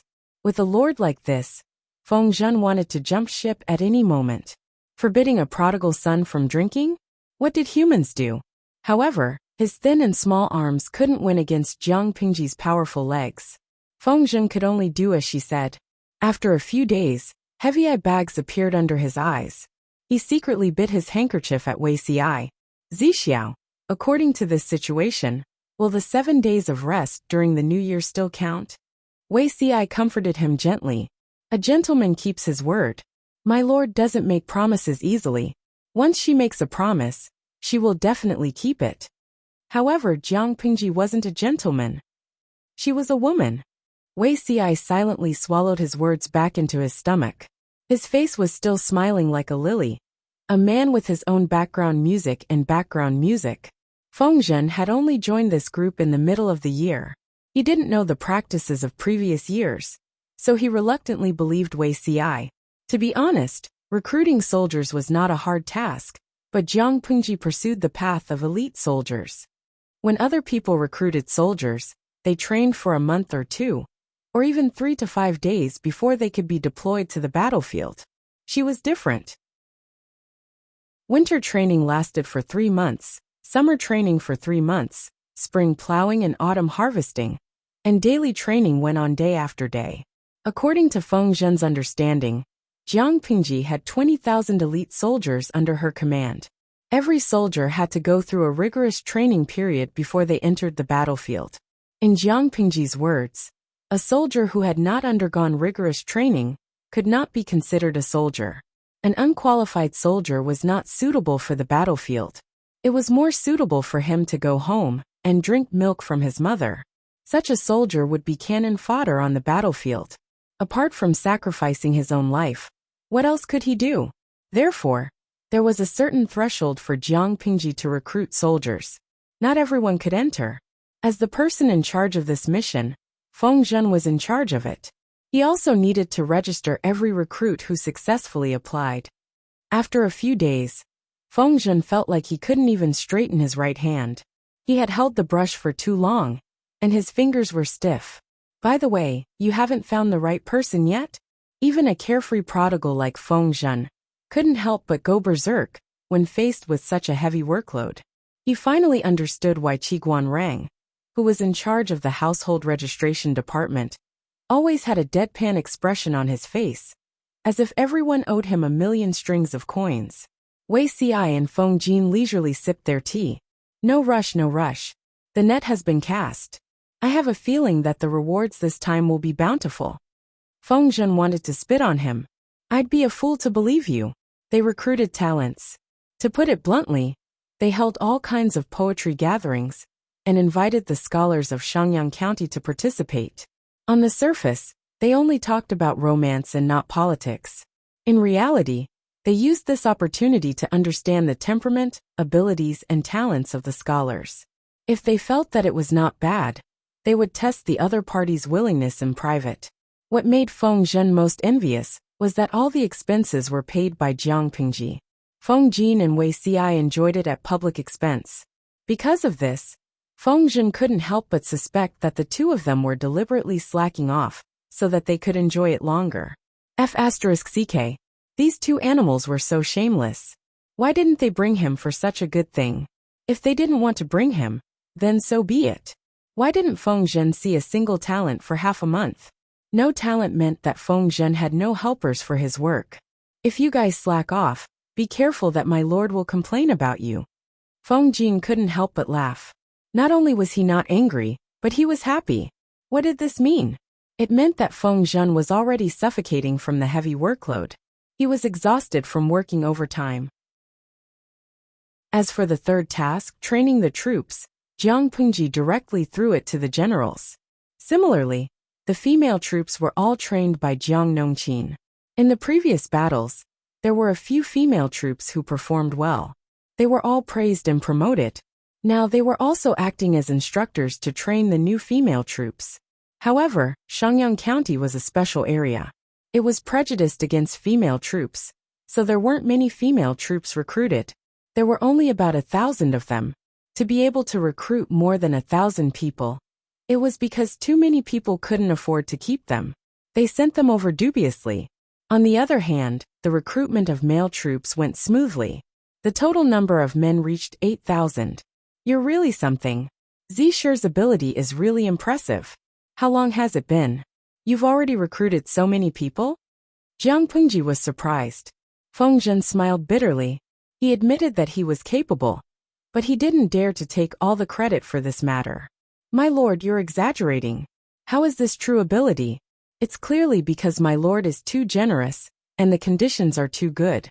Although Shangyang County hadn't been conquered by the Tsingyi army, or the Red Lotus Group, it had been besieged for a long time. Moreover, there was a great drought this summer. The entire year's harvest wasn't high. The people's lives were poor. Some people's food was mixed with pig's feed. Why was Jiang Pengji said to be generous? The recruitment notice she gave clearly stated that the troops had 3 meals a day. Each meal consisted of 2 bowls of rice, 1 vegetable dish, 1 meat dish, and 1 soup. Afraid that the people wouldn't understand, the notice also stated the weight of the 2 bowls of rice and the ingredients for the meat and vegetable dishes. The notice had 200 words. 160 words were recipes, and the other 40 words were recruitment requirements. This was probably the weirdest recruitment notice Feng Zhen had ever seen in his life. Jiang Pengji obediently recruited and trained the troops. She didn't make any moves against the aristocrats of Shangyang County. This instead made the latter suspicious. They were afraid that she would launch a surprise attack. In the end, Jiang Pengji only changed some unimportant positions. There weren't any lucrative positions. The people who were replaced were still the poor local scholars. Although it was a little painful, it was still within the acceptable range of the local aristocrats.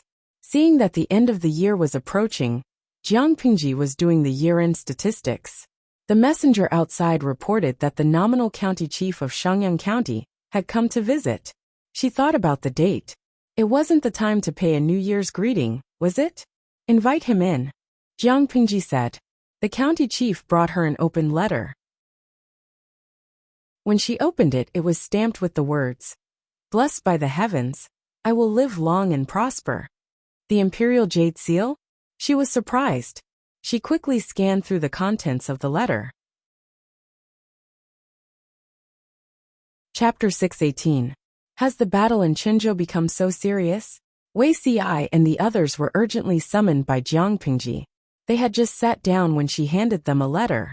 After reading through the contents of the letter, her jade-like face darkened. She involuntarily tightened her grip on the letter, leaving a mark on it. Even though Feng Zhen was the last to arrive, he was impatient and couldn't wait to send the message. Without caring about his image, he moved closer to Wei Xi. After seeing it clearly, Feng Zhen finally understood Wei Xi's astonishment. This is the Emperor's rescue? It can't be fake, right? Wei Xi shook his head and passed the letter to Feng Jin, who had been waiting for a long time. The seal at the end of the letter is indeed the imperial jade seal. Receive the mandate of the heavens, live forever and prosper. Other than the emperor, who would dare to use these words? Feng Zhen sneered. Prince Changshu besieged Qinzhou in the name of ridding the emperor of evil. In order to protect himself, the emperor summoned the Meng family of Zhangzhou to lead their troops into the capital.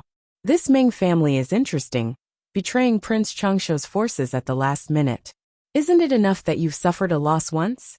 Now you've sent out an order to rescue the emperor to all parts of the country, summoning your officials to lead troops to save the emperor. Isn't the emperor afraid that there are people with bad intentions among those who respond to the rescue? In layman's terms, the monarch is in trouble, and the subjects are mobilizing their troops to rescue the emperor.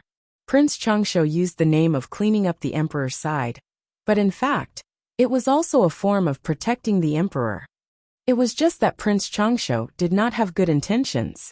The Ming family of Zhangzhou also came to rescue the emperor, but in the end, they defected to Prince Changsho's camp at the last minute, which was equivalent to the emperor shooting himself in the foot. Feng Jin frowned and said, "If the emperor doesn't do this, he will lose his life." Although there were risks in summoning the whole world to rescue the emperor, at least they could use the officials who came to rescue the emperor to restrain Prince Changsho, who was at the peak of his power. If I'm lucky, I might be able to turn the situation around. Feng Jin laughed and said harshly, "Even your roots are rotten, and you still want to come back from the brink of death?" The royal family of Dongqing was like a rotten and withered towering tree. Its insides had long been hollowed out by pests, and its roots buried deep underground were also rotten and dead. Even the best gardener would not be able to save such a big tree. The royal family of Dongqing issued an edict to the world to rescue the king. Apart from dragging the whole of Dongqing into the quagmire of war, what other purpose did it serve? You're dreaming if you want to take this opportunity to make a comeback. Feng Jun raised a hand to pick at his ear, then returned to his seat. He sat lazily, as if he didn't have any bones. Feng Jin carefully read the contents of the letter, and did not miss a single word. After reading it, he asked Jiang Pingji, "What do you think, my lord? Rescue the emperor? Or was he pretending to be deaf and dumb?" Jiang Pingji said, "I haven't decided yet. Even though the royal family has long been in decline, and they no longer live up to their name is still there. As a subject who has received the king's edict, it is only right that I accept the edict and rush to their aid. It's just that this isn't a good season, so I don't really want to go." She frowned, but her expression did not show the slightest hesitation. "It's precisely because it's hard to make a decision that I want to hear your opinions before deciding whether or not to get involved." Sending troops to protect the emperor meant that all the forces in Dongqing, big and small, would gather in Qinzhou. When the time came, the elites would gather, and the heroes would meet. There would be a lot of talents, and perhaps future opponents would be among them. This was a good opportunity to poach someone. Jiang Pingji naturally did not want to miss such a lively event. However, just as she had said, it was not the right time to rescue the emperor. If she went, it might even be a bad thing. The original plan was to recover Qingde County in the spring of next year. With Shui supporting her from within the Red Lotus group, coupled with the fact that the troops under her were all elites with extraordinary combat power, taking down Qingde County should be a sure thing. When the time came, she would absorb the power of the Red Lotus group and further expand her own strength. Then, with the expanded military force, she would suppress the power of the aristocratic families in Shangyang County. Finally, she would replace the talents who had been trained with important positions. In this way, not only would she be able to occupy Qingde County, but she would also be able to completely control Shangyang County. At this point, the entire territory of Wanzhou would be under her control. Dongqing only had 6 states and 21 counties, but the father and son of the Lu family had already occupied Wanzhou and Chongzhou. In the future, the power to contend for hegemony was already in embryonic form. This set of plans was linked to each other. If everything went according to plan, the situation would be very good. If she mobilized troops to rescue the emperor, it would be a little difficult to make ends meet. If she was unlucky and her nest was raided, her family's assets would be gone. Feng Jin muttered, "But if you don't go, I'm afraid you'll become the target of public criticism and a live target." Jiang Pingji sighed softly. The 3 strategists were still thinking. She secretly opened the bullet screen in the streaming room to see the opinions of the idle viewers. "Little angels, I'm so disappointed. So it's this rescue of the emperor. I thought the emperor was going to confer the title of Rescue the Emperor. Good luck, Gaokao. The streamer is encroaching on the entire territory of Wanzhou as a district magistrate. To put it bluntly, she's a rebel and a traitor, yet she's being conferred the title of a king. However, she can use this opportunity to solidify the title of governor of Wanzhou. Sending troops to rescue the emperor isn't for nothing. There must be benefits. Yu Yusheng. I agree with the comment above. This is obviously a good opportunity. After all, the streamer's power is not weak now. If she can learn from Boss Chow and use the tactic of holding the emperor hostage and ordering disobedient subjects, that would be even more cool. Streamer, you're my goddess. Kneeling for a wave of monthly tickets. No. If things were really that simple, would the streamer and her friends still be so conflicted here? Obviously, the 4 people present could use their intelligence to crush the idle viewers in the streaming room. If even these idle fish in the water could understand, how could they not? In the end, her old friend Lao Siji Lianmeng told her what Jiang Pingji was conflicted about and embarrassed about. Lao Siji Lianmeng, going to rescue the emperor? There are benefits, but there are also disadvantages. The disadvantage is that Chengde County has not been conquered yet. There are still restless local aristocrats in Shangyang County that have not been completely tamed. If something goes wrong in the process of rescuing the emperor, the streamer's nest will be in danger. Not going to rescue the emperor? Even better, the Dongqing royal family is not finished yet. This can be seen from their imperial edict to rescue the emperor. The streamer disobeys the imperial edict and solidifies the title of a rebel and a traitor. When the time comes, if the Dongqing royal family makes a comeback, the streamer will be the first to be dealt with. Of course, if the comeback fails and Prince Changsha ascends to the throne, Prince Changsha will still target Jiang Pingji, disobeys the imperial edict, and rejects the imperial edict. What else could she be if not a rebel and a traitor? There was science and analysis in the streaming room, but most of it was the bullet screen of bored onlookers. After looking around, Jiang Pingji didn't find anything useful. She pursed her lips and continued to close the bullet screen. On the other side, the 3 strategists had already reached a tacit agreement in their hearts. Wei Xi had mingled with the bandit Jiang Pingji in his previous life.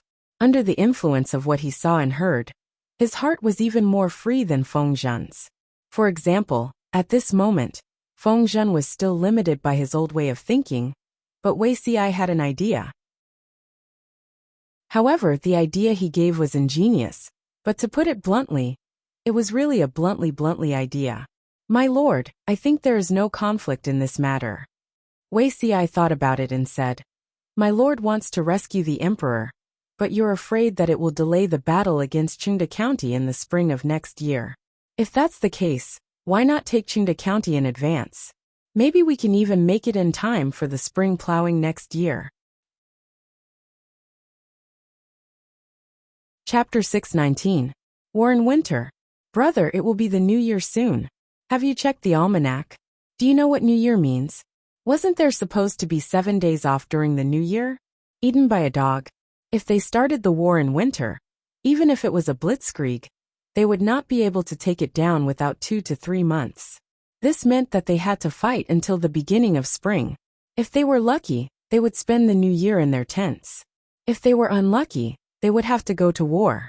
While other people were having New Year's Eve dinner, they were chopping off people's heads and lingering with the dead.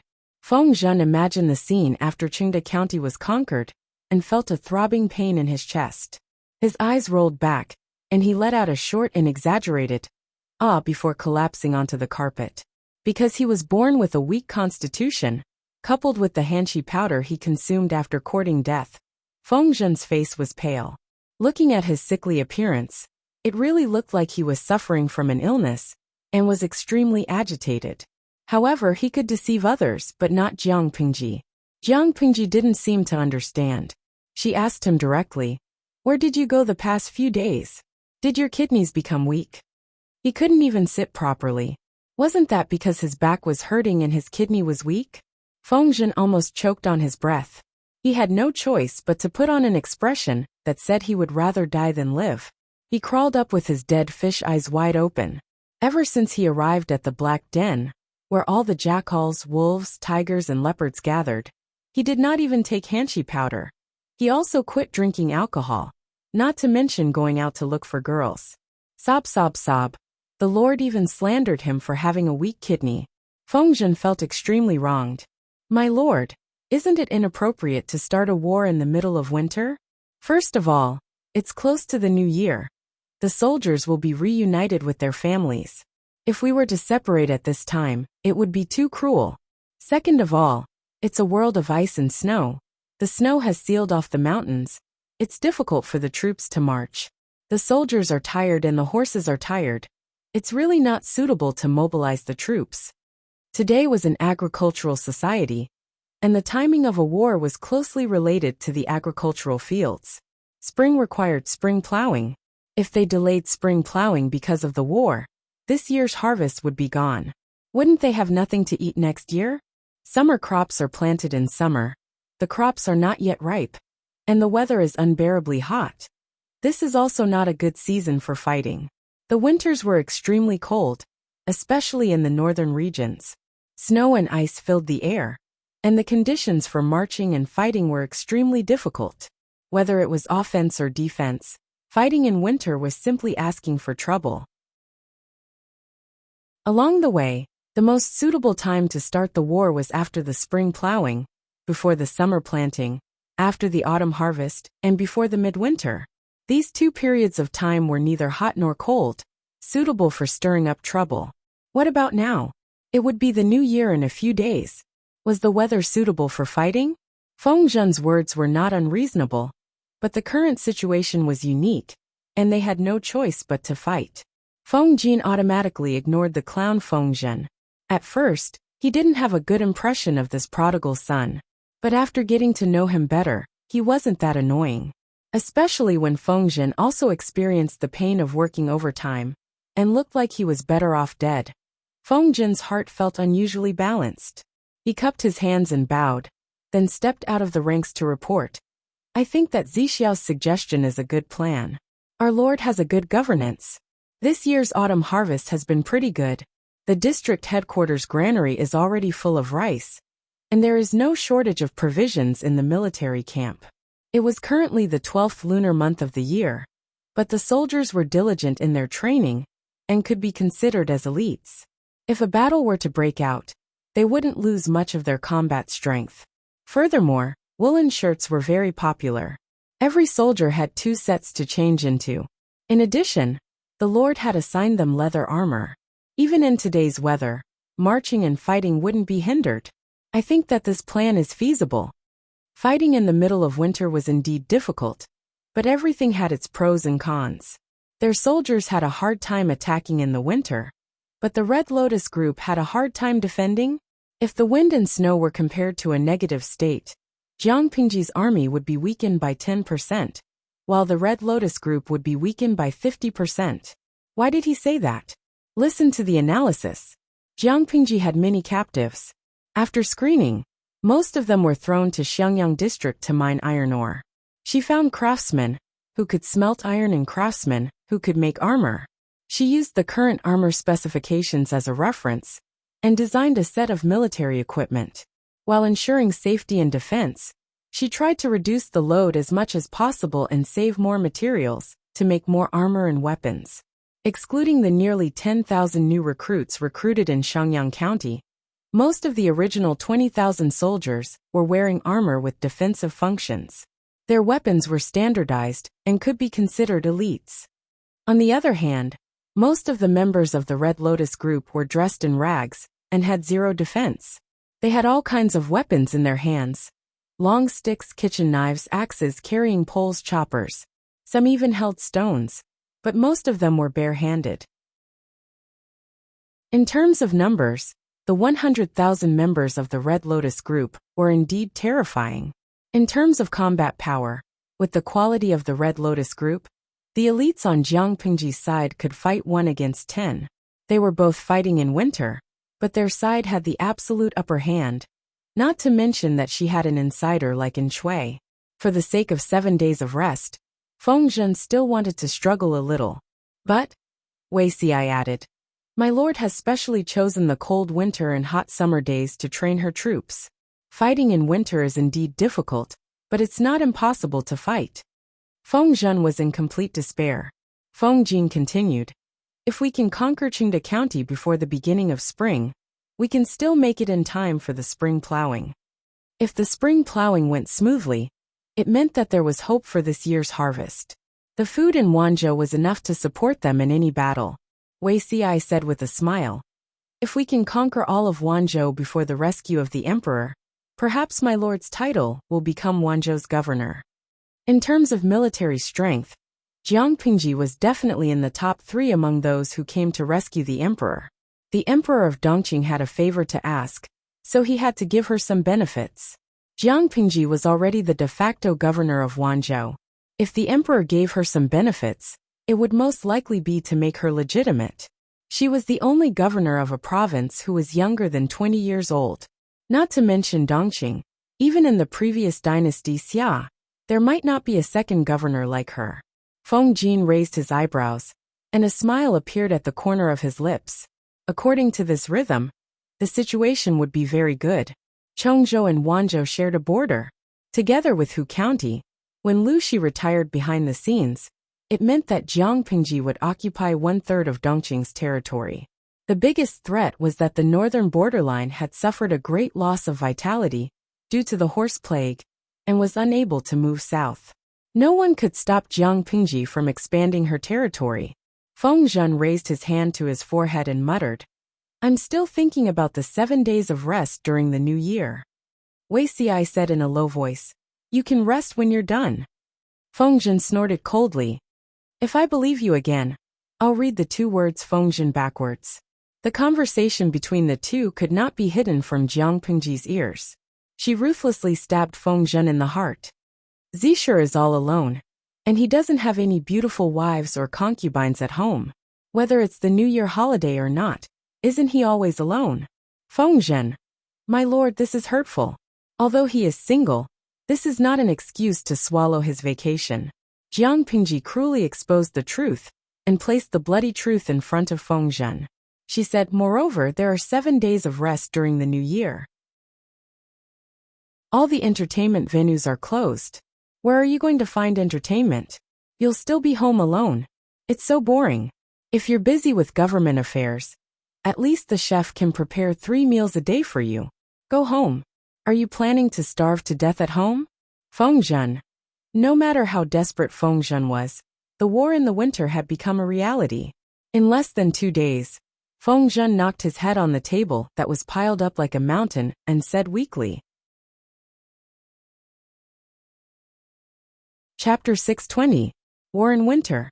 When Feng Shi heard this news, he almost thought that there was something wrong with his ears, and that he had heard wrongly. He asked Feng Jin in private. It's the middle of winter now, and the new year is approaching. It's a bit. Feng Gui swallowed the words he was about to say. But Feng Jin already understood what his elder brother was trying to convey. Feng Jin heaved a long sigh and said helplessly, The emperor has issued an edict for the world to come to his aid. My lord, as a subject, naturally can't disobey the edict. But if we obey the order to rescue the emperor, all of the lord's previous efforts will be wasted. If we don't get rid of the Red Lotus group, it will be difficult for the people of Wanzhou to live in peace. In order to get the best of both worlds, we have no choice but to start the war now. We want to end the war as soon as possible and send troops to Qinzhou to respond to the imperial edict.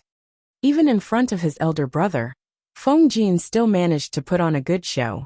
Jiang Pingji chose to start the war in winter not for her own selfish desires, nor was it to expand her territory.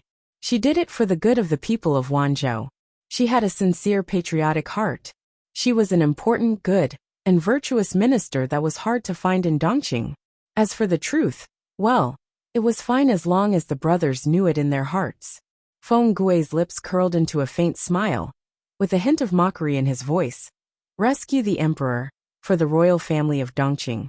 Regardless of whether they succeeded or failed, the final outcome could not change the fact that they were about to perish. How could a dynasty that was rotten to the core continue? It was unknown whether this rescue would allow the royal family to struggle at death's door, or hasten their death. Feng Jin furrowed his brows with a thoughtful look on his face. My lord had no other choice this time. If not for the interference of the rescue mission, my lord would have followed the plan to recover Qingde County after the spring plowing. Now I can only bring the time forward and give it a try. Feng Guo lowered his gaze for a moment before he probed. Why you? How confident is Lu Lanting in this battle? If she won, Jiang Pingji, whose power had expanded once again, would be able to deal with the local aristocrats in Shangyang County and completely control Wanzhou. If she lost, then the local gentry clans of Shangyang County would probably cause her some trouble. People strive for higher places and water flows to lower places. The noble families could last for hundreds or even thousands of years, not only because of their good family traditions, but also because they had to make precise investments and pick sides. If the gentry could not see the future, Jiang Pingji would have to be careful of the knives in the dark. I don't dare to say 100%, but at least 90%. Feng Jin flicked his sleeve with one hand and brewed tea with the other. The two brothers sat opposite each other in front of the window, brewing tea and wine as they talked about political affairs. Although this incident happened suddenly, the Lord has always liked to make early preparations. This year's autumn harvest was pretty good, and the granary was already full of food. The army's provisions were plentiful, the horses were strong and healthy, and the soldiers were well trained, so their resistance to the cold was extremely strong. In comparison, the Red Lotus Group is a motley crew that can't even be shown in public. With such a great disparity, as long as my lord doesn't destroy the city walls, we will definitely win. When Feng Gui heard the first sentence, he secretly sucked in a breath of cold air. Even if he was the reincarnation of the god of war, he wouldn't dare to say that his chances of winning a battle were that high. After all, a battle was about the right time, the right place, and the right people. After listening to Feng Jin's analysis, Feng Gui could vaguely understand where his confidence came from. Looks like I've underestimated Lu Lanting. Feng Gui and Feng Jin sat facing each other, sipping their tea. The tea burner beside them was boiling, emitting white steam. The two of them were silent for a while. Feng Jin broke the tense atmosphere. This time, many heroes of Dongqing will definitely be gathered for the rescue of the emperor. Brother, do you want to go and join in the fun? Nanxing had been destroyed, Dongqing was nearing its end, and Zhongzhou was beginning to decline. The remaining Beiyuan and Xichang were also in chaos. The entire world had already been embroiled in the whirlpool of war. Unless a wise ruler unified the world, the chaos of the 16 kingdoms would inevitably return. If the Feng family wanted to continue for thousands of generations, they had to get past this hurdle and fight for the throne. There were millennium-old aristocratic families in the world, but there was no millennium-old royal family. The Feng family had no interest in that position, and continued to follow the path of support. As a Zongzi, whether he was willing or not, Feng Gui had to choose someone with potential to be his lord. Now that the rescue of the emperor was being carried out, all the famous heroes would be gathered in one place. Why wouldn't Feng Gui go and join in the fun? Feng Gui's eyes carried a hint of coldness.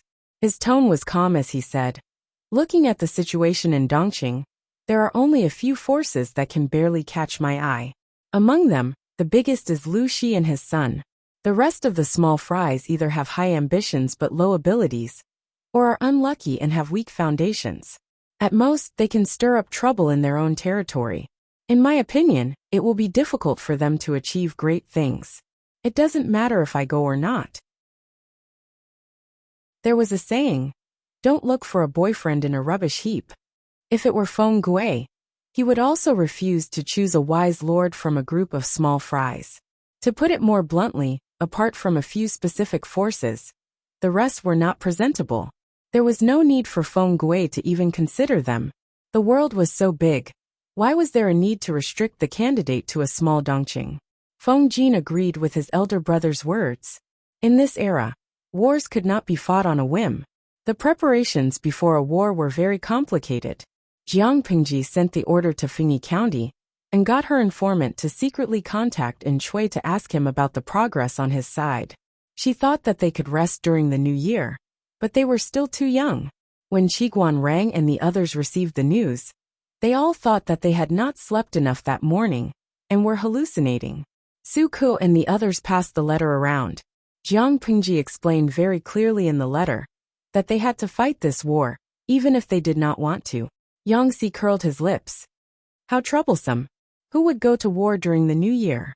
Suka knew that Yangtze had been in a bad temper recently, who asked the government affairs of Chungan district to be placed on Yangtze's shoulders. The kitchen provided 4 to 5 meals a day, but the fat that Yangtze had just gained was still visibly thinning out. They were busy, Qiguan Rang said. Let's discuss this with the officers first. We have to confirm the soldiers who will go to war as soon as possible. Suka was in charge of the logistics. The rations and fodder needed for the war had already been supplied. He was basically in charge of everything. From the letter that Jiang Pingji sent, she was not asking for their opinions. She was only informing them of a fact. As a capable general, all they could do now was to do their best to prepare for the war.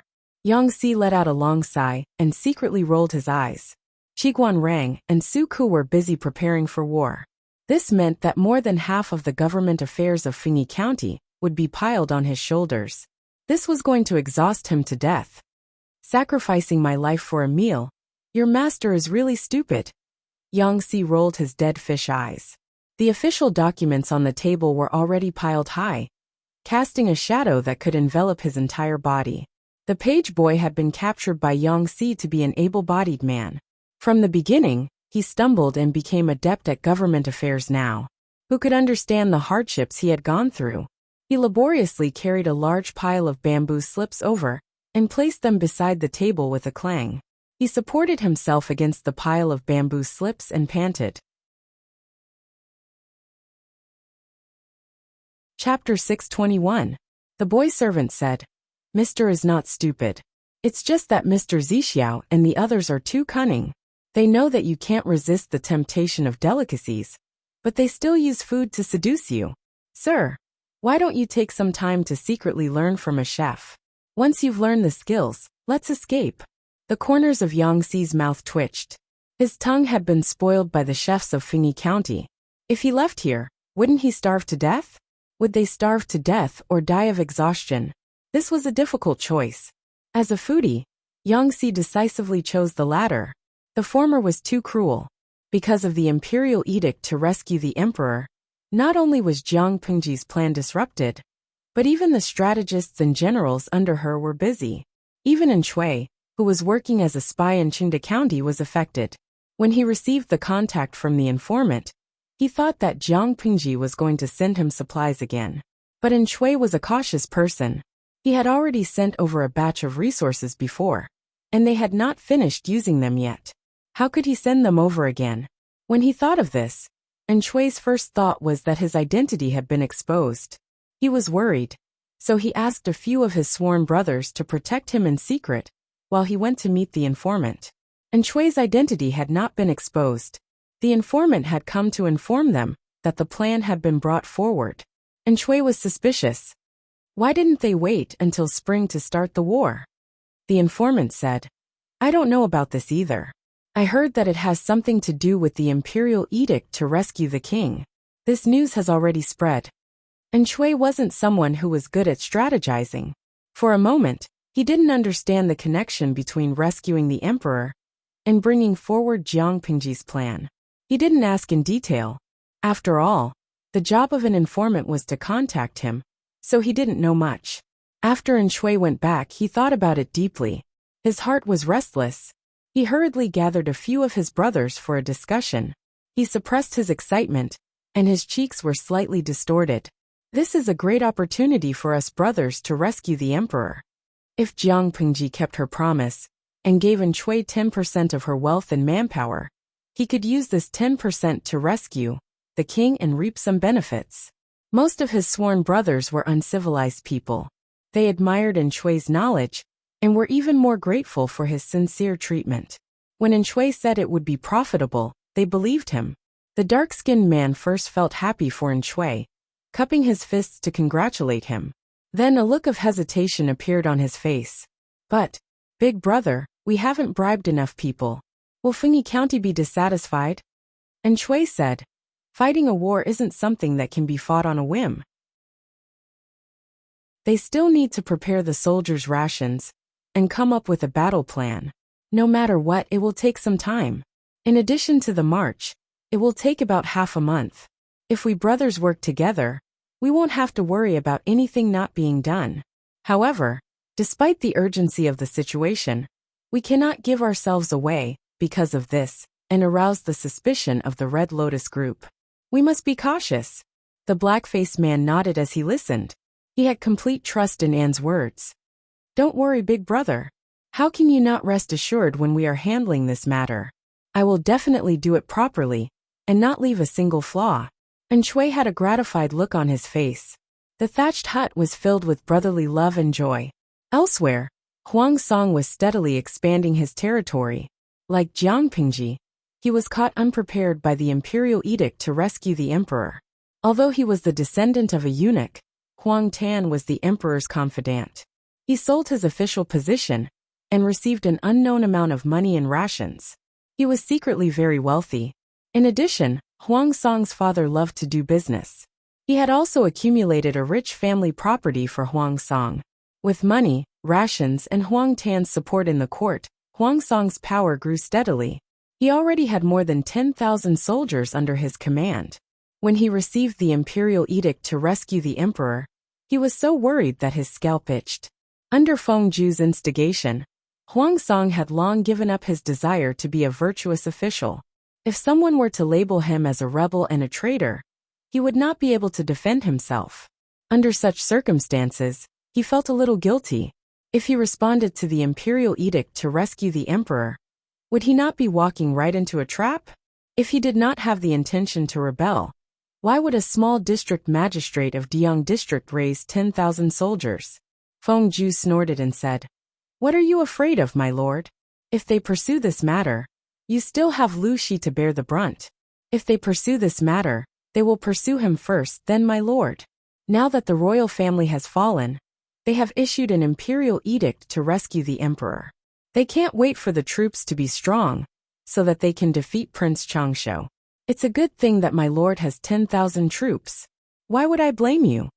Huang Song looked embarrassed. Yes, why was he nervous and guilty?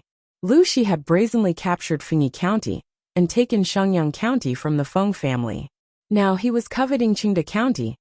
In the blink of an eye, the entire Wanzhou was about to fall into Lu Shi's hands. He, Huang Song, had only managed to control Mada County. If they were to pursue this matter, Lu Shi was the biggest rebel and a traitor. He could only be regarded as a small soldier waving the flag.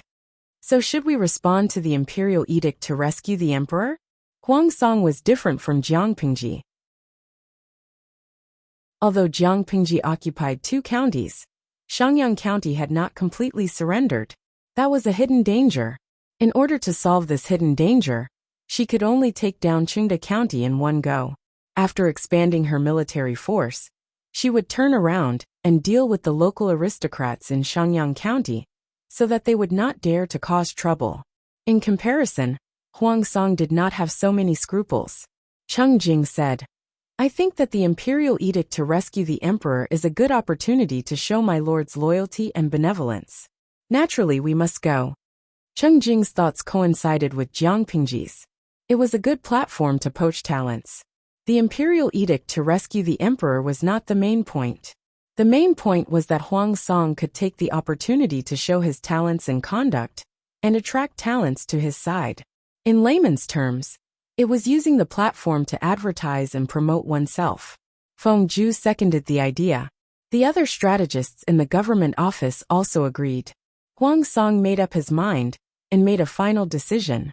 Rescue the emperor? Go. For a moment, all the forces, big and small, had different thoughts. Because of the imperial edict to rescue the emperor, people's hearts were wavering. While the other forces gathered their troops and prepared to rescue the emperor, Jiang Pingji had already begun the final preparations before the war. This is the information sent back by our informant. Take a look. Because the war was about to begin, Jiang Pingji and Wei Xi returned to Fengyi County first. The various government affairs in Shangyang County were left to Feng Zhen and Feng Jin to handle. Although Feng Zhen talked about going on strike all day, he completed his work very well. Feng Zhen was uninhibited, treacherous, and sly. He was extremely good at dealing with people. He was the most suitable person to deal with the gentry in Shangyang County. As for whether he would die of exhaustion, She believed in the old saying, "A scourge lives for 1,000 years." Feng Zhen was definitely someone with a long life. Moreover, Feng Jin was also helping him in Shangyang County. He wouldn't die of exhaustion. Although the Red Lotus group is just a motley crew, many ants can kill an elephant. It's a headache to have so many people piled together. Jiang Pingji tucked her hands into her sleeves and sat on the seat of honor. Her hair still had snow on it. She had held an emergency meeting as soon as she arrived in Xiangyang district. She hadn't even had a hot meal yet. District Magistrate Liu wants to end the war quickly. We need to be cautious in this first battle. If we can take down a city in a flash, the morale of the Red Lotus group will definitely collapse. Yang Si bowed and said, "If we can't take it down after a long time, or if we are at a disadvantage, it will easily affect the morale of the Red Lotus group. The Red Lotus group has the advantage in numbers. If their morale is boosted, it is very likely to prolong the war, which is very disadvantageous to us." Chapter 622. Time was limited. Jiang Pingji couldn't waste too much time with the Red Lotus group. The longer it dragged on, the more disadvantageous it would be for her. So she had an idea. Jiang Pingji's eyes flickered slightly. Wei Si's heart pounded.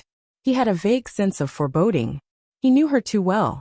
Every time she showed such an expression and gaze, she must be brewing some wicked idea in her heart. Jiang Pingji asking Yang Si for a plan was within his expectations. Since he dared to ask, he naturally would not be unprepared. "District Magistrate Liu, please look here." Yang Si pointed to the topographic map in the government office and said, "I think we can attack from here." Jiang Pingji looked in the direction Yang Si was pointing and found that it was an abandoned small town on the border of Qingda County. On the surface, the terrain didn't seem to be special, but if that was the case, Yang Si wouldn't have recommended this place. From here, she frowned. The others also followed Yang Si's train of thought. Like Yang Si, Qiguan Rang liked to use treacherous schemes. He was telepathic with him and quickly understood Yang Si's plan. Yang Si's goal was not this small town with poor defense at all. His goal was the mountain road behind the town. Meng Hun lowered his head and scratched the old skin on his hand. Occasionally, he turned his head to talk to Luoyue about something. Both of them were experienced and knew that with their little knowledge, they couldn't give much good advice. Dian Yan and Li Yin, the two curious babies, were different. Over the past 6 months, Dian Yan had been promoted by Jiang Pingji again and again. He was now the deputy captain of the recruit camp and was considered a hot newcomer. If there were no accidents, he would also lead the troops to attack the Red Lotus group this time. However, his personality was more reserved and calm. He buried the questions he didn't understand in his heart and prepared to ask for advice in private. In comparison, Lian was more extroverted. He had a good relationship with everyone present, and he would ask any questions he had directly. He said, "Mr. Yang, I look left and right. There doesn't seem to be anything special here." Yang Si smiled faintly and said, "No, Han Mei, look here again. Do you still think there's nothing special about this place?" He moved his finger. Just as Qiguan Rang expected, Yang Si's goal was the mountain road behind the small town. Lian still didn't understand. Yang Si explained, "If we want to use the fastest speed to take down the Red Lotus group and crush their morale, we can't just rely on elite soldiers and good generals. If the Red Lotus group was determined to hold their ground and concentrate their forces against District Magistrate Liu, the longer the Red Lotus group dragged this out, the more disadvantageous it would be for District Magistrate Liu. Moreover, it was close to the new year. Any slight setback would greatly damage our morale. Under such circumstances, we can only concentrate our forces to attack one place and catch them off guard. Only then will our chances of victory be higher." Yang Si had a good impression of Li Yin. Previously, this young fellow even knitted a pair of warm gloves and a circular scarf for him. Therefore Yang Si, who usually did not like to bother with outsiders, was surprisingly patient with Li Yin. He continued, "This mountain road was built during the chaotic times of the 16 kingdoms. It has been in disrepair for many years and is difficult to traverse, so it has long been abandoned. The people prefer the flat and safe official road. Before the official road was built, this mountain road connected Fenghu County and Jinmen County. The territorial division system of the Great Xia Dynasty was similar to the county system that the viewers in the live stream knew, but there were differences. The 5 countries of Dongqing, Nanxing, Beiyuan, Xichang and Zhongzhou all claimed to be the orthodox Great Xia Dynasty. Many of their systems were copied from the previous dynasty. However, certain changes were made in the process of copying. Fengyi County included Chenggan District, Jiaoping District, Malan District, and Xiangyang District. They were all in Jiang Pingji's hands now, so I won't go into detail. Chengde County, on the other hand, also had 4 districts: Honglian District, Jinmen District, Fenghu District, and Qiyu District. The founder of the Red Lotus Group's ancestral home was in Honglian District, so the cult he founded was also named after Red Lotus. The small town that Yang Si pointed out was actually a junction point near Fenghu County and Jinmen County. At first, it was just a remote small village. Because the mountain road connected the 2 places for commerce, merchants came and went frequently. The place gradually became prosperous and slowly became a small town. However, the mountain road was difficult to traverse. In the middle of the Great Xia Dynasty, the government chose another place to build an official road, and the mountain road was gradually abandoned. Without the economy brought by merchants coming and going, the prosperous small town also began to decline. Now, as a century point for the Red Lotus Group, it had regained some popularity. However, no one had paid attention to that mountain road for a long time. Even if it was still drawn on the topographic map, no one would consider it, whether it was a march to war or a business trip. After Yang Si's explanation, Li Yin finally understood Yang Si's little plan. He said, "Mr. Yang, do you mean that we should use this mountain road to raid Jinmen District and Fenghu District separately?" Yang Si shook his head and said, "Although the Red Lotus Group is a motley crew, they have a large number of people. If we split our forces to attack, I'm afraid there will be obstacles, which will be disadvantageous to us. According to the situation on the mountain road, I suggest that we focus on attacking Jinmen District first. Look here, although the mountain road leading to Jinmen District is longer than the other one, the slope is gentler, which can help the soldiers save energy. It will also be convenient to attack the city when the time comes." According to his plan, it was best to concentrate the troops on a surprise attack on one county, and then plot other things after capturing it. They did not have as many troops as the Red Lotus Group, so it was not safe to split up. Li Yin made a sound of agreement, and had another question. "If we use the mountain road, what about the siege weapons?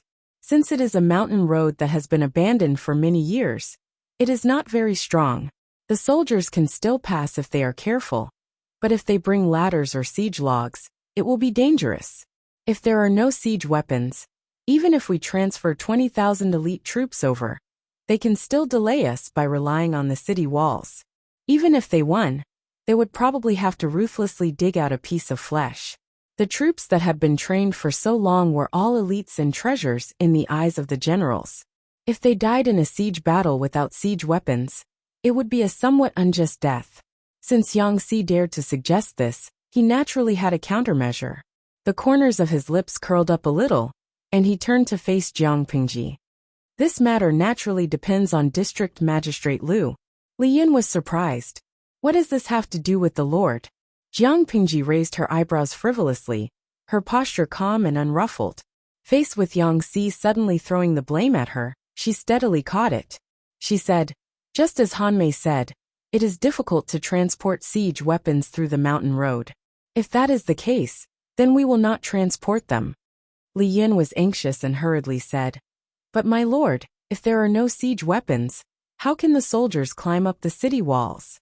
Meng Han, who was sitting next to Li Yin, secretly tugged at his sleeves, indicating that he should not be so agitated.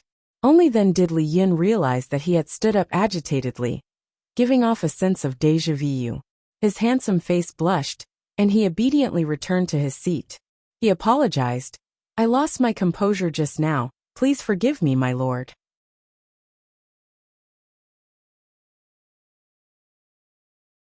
Chapter 623.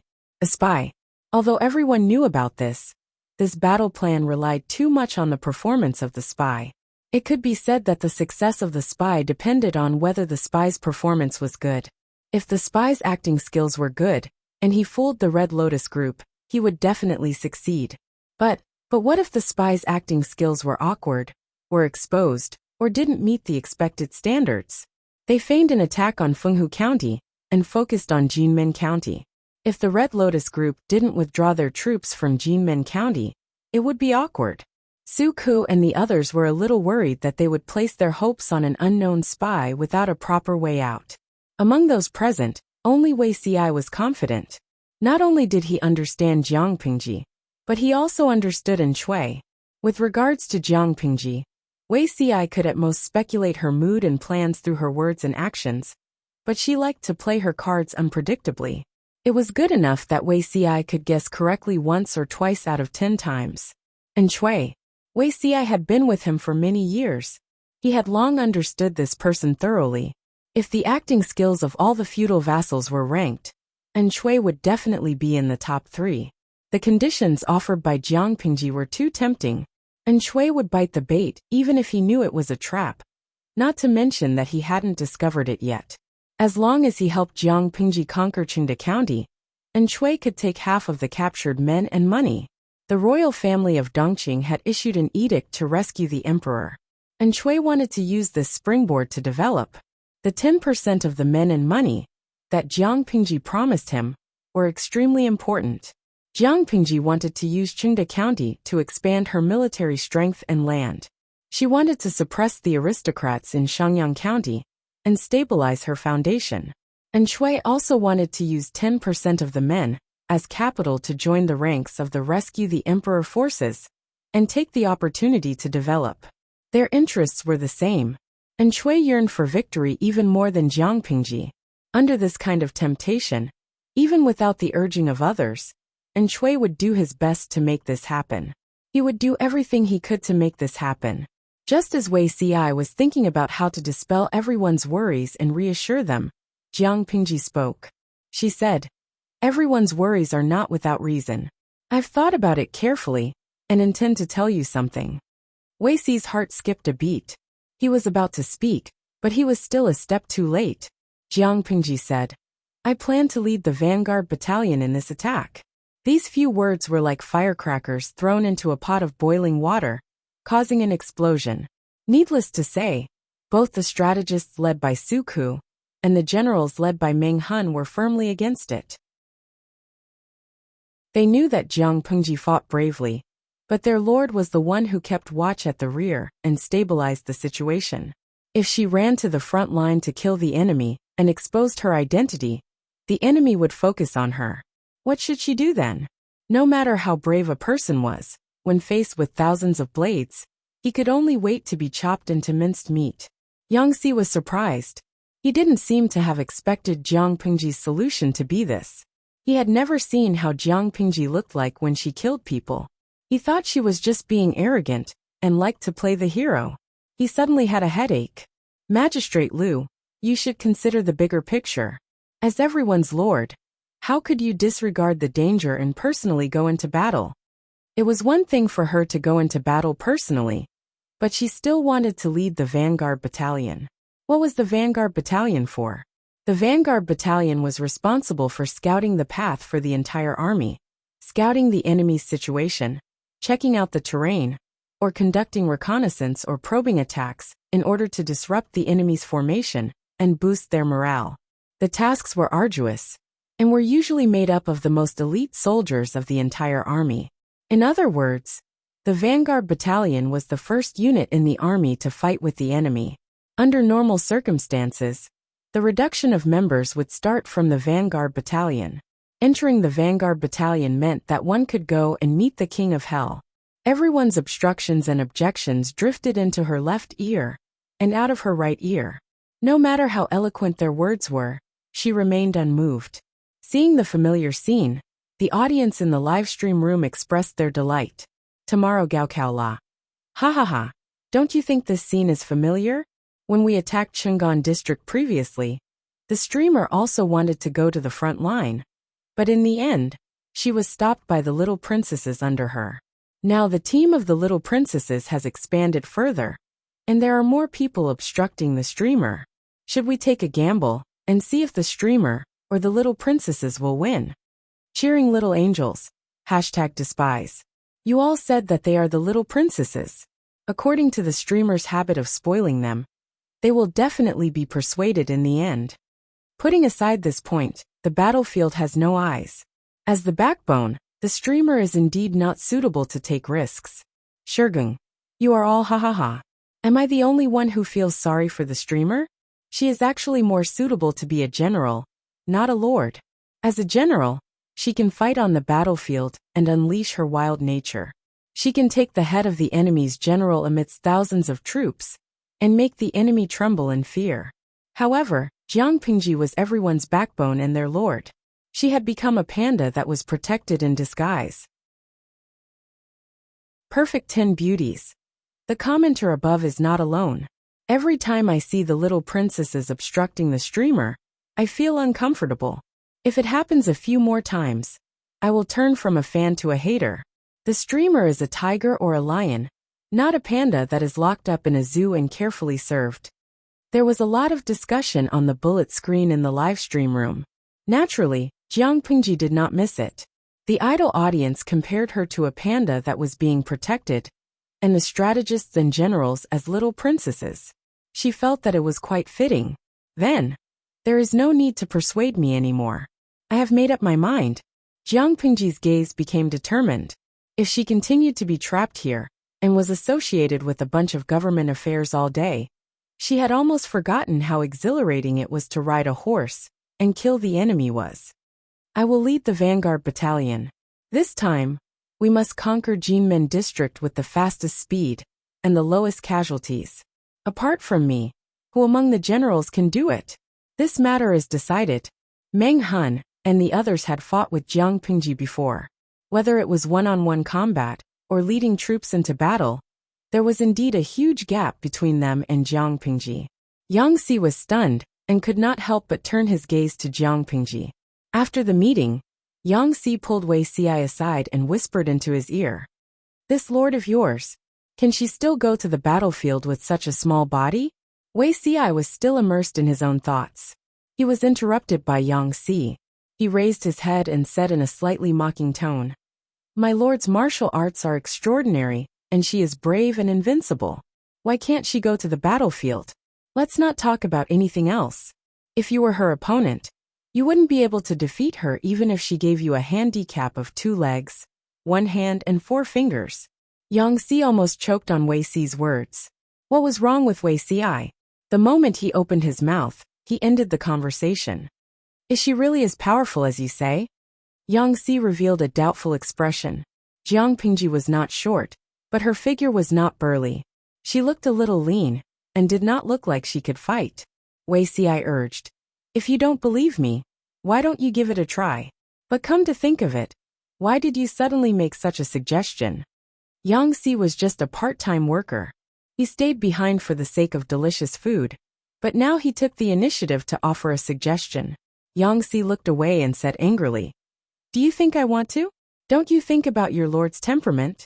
Once I've boarded this pirate ship, can I still leave? If Lu Shi was just a small district magistrate, I naturally wouldn't be afraid.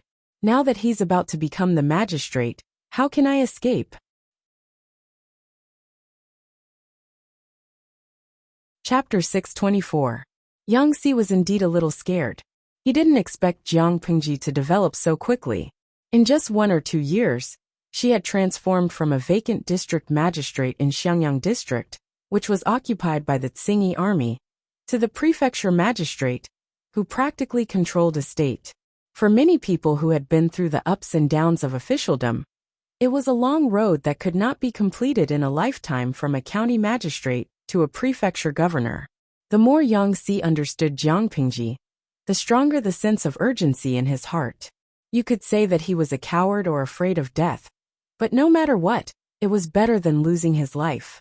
Wei Xi and Yang Si had known each other for many years. It was easy for smart people to communicate. The two of them did not need to speak too clearly, and they could understand each other's thoughts. In the words of the livestream viewers, these two guys seemed to have slept together. The gayer they were, the stronger they were.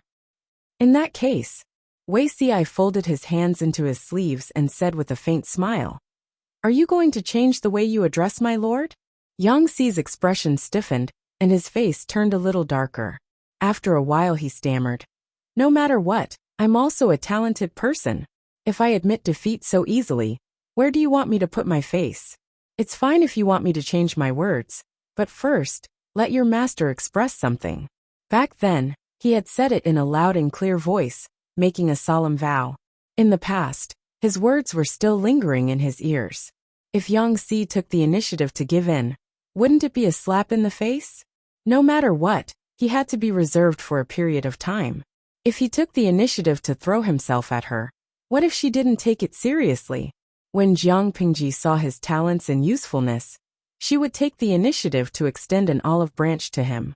Only then could there be harmony between the ruler and the minister. Wei Xi lifted his sleeves and covered the smile at the corner of his lips. He said, "If you want to wait for the Lord to open her mouth and admit defeat, I'm afraid it will be difficult. Jing Rong, you've been with Her Highness for some time. When have you ever seen her give in to anyone? Don't blame me for not reminding you that you still have a bad debt with Prince Changsho. If Prince Changsho remembers it, and starts to pursue the old debt of you teasing him." Tsk. Wei Xi shook his head regretfully as he spoke. Yang Xi's expression seemed to be cramping up. You've touched my sore spot. Can you not mention Prince Changsho?" After Wei Xi's reminder, Yang Xi remembered a very deceitful matter. When he jumped ship from Prince Changsho's side, he dug a big hole for Prince Changsho. If Yang Xi had not secretly taken revenge on Prince Changsho, causing the front line to lose the battle, according to the situation at that time, Prince Changsho would have conquered Qinzhou long ago, killed the emperor, and ascended to the throne. How could he have been in a stalemate for more than a year, turned from the original advantage to disadvantage, and faced the predicament of retreating because of a lack of food? It could be said that if Meng Zhan hadn't intervened to form an alliance, Prince Changsho wouldn't have been able to hold on, and would have retreated back to his fief. If one were to say who Prince Changsho hated the most, Yang Xi would definitely be in the top 3. Wei Xi smiled. Dimples appeared on his handsome face, giving people the illusion that 100 flowers were blooming at the same time, and in an instant, they saw all the peerless beauties in the world. All right, let's not talk about this anymore." Wei Xi walked side by side with Yang Xi, and there was a smile in between his words. In the beginning he promised to be fine, but in the latter half of his sentence he changed the topic. However, Xi and Jing Rong have known each other for many years. "There is one thing that I must remind you of." Yang Xi asked him with a sullen face. "What is it?" Wei Xi said straightforwardly, "In such a big Dongqing, who else can protect you other than the Lord? The Lord is like a donkey. She won't walk when you're led, but will retreat when you beat her. The more you force her, the more she likes to be stubborn. To put it bluntly, she's willful. Jing Rong has always called her District Magistrate Lu. Have you ever seen her mind? I'm afraid it's impossible to expect her to give in first. However, if Jing Rong doesn't give in, her life will be in danger." Yang Xi's face was already as black as the bottom of a pot. His hands were itching, and he really wanted to strangle Wei Xi to death.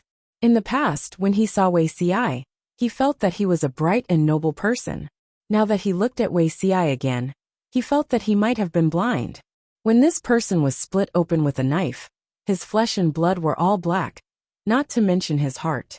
Go ahead and be sarcastic. If you don't watch your mouth, be careful that you don't fall one day. Yang Xi snorted through his nose, and he seemed to be extremely angry. The two good friends bickered endlessly, and they left the government office together. Su Ku and the others were also busy with work, so they took their leave one after another. Only Qiguan Rang slowly rubbed against the mat, unwilling to get up. When everyone had left, Jiang Pingji's gaze fell on Qiguan Rang. She asked, "Wen Zheng, what's the outcome of the matter I asked you to ask?" Qiguan Rang nervously pinched his beard. His intuition told him that something big was going to happen, but Jiang Pingji's expression was still calm, which made him fearful. "My lord." Qi Guanrang's lips moved, and he could only squeeze out 2 words after opening his mouth. He did not have the confidence that he usually had. Jiang Pingji chuckled. She temporarily closed the streaming room and said, "Say it.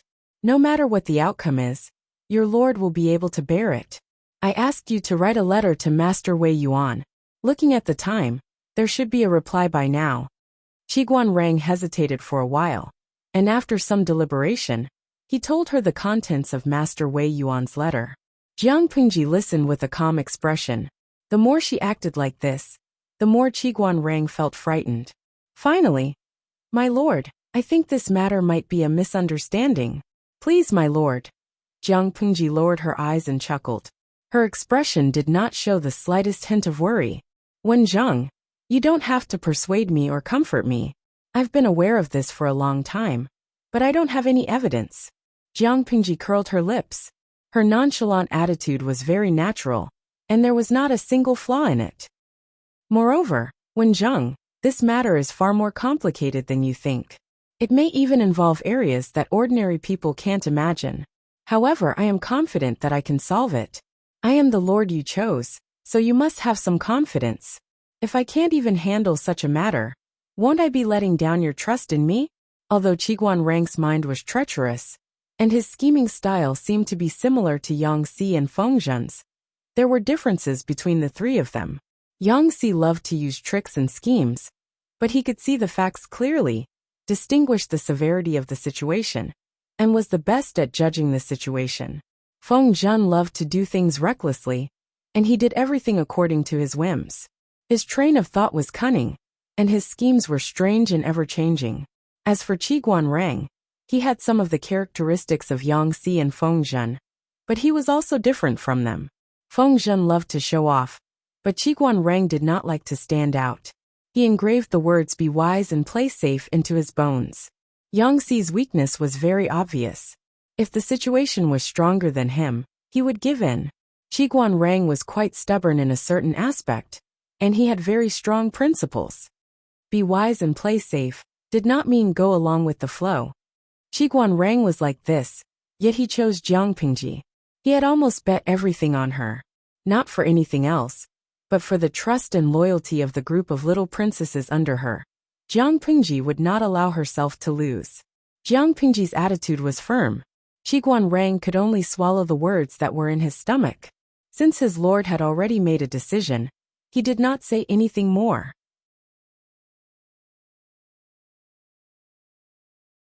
Chapter 625. They were silent for a while. Qi Guanrang asked cautiously, "If that's the case, how does my lord plan to deal with it?" Jiang Pingji snorted and said, "I'll pretend that I don't know for now. I want to see how long that person can endure. I've already found a clue as to his motive. I'm curious to see what his expression will be like when his schemes come to naught." Qi Guanrang knew too little about the inside story, so he was confused. But Jiang Pingji's tone made him shudder with fear. Then we just leave it like this. Don't we have to take precautions?" Qi Guanrang asked. Jiang Pingji raised her brows and smiled slyly. She said with certainty, "Before I become the ruler of the world, that person won't lay a hand on me.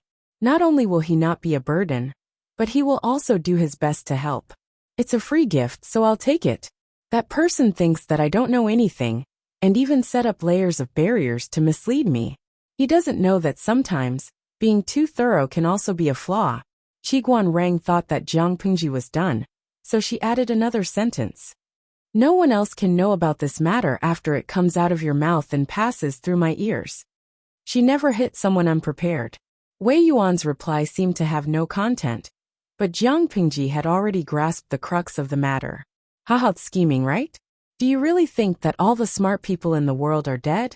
Since they want to hurt each other, let's see who's more clever."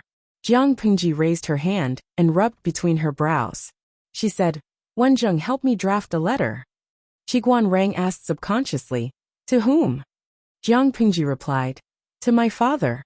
Speaking of which, my brother is 12 years old this year. It's not good to always stay in Hejian County. He should have an elder to guide him. I'm busy with work, but my father is free.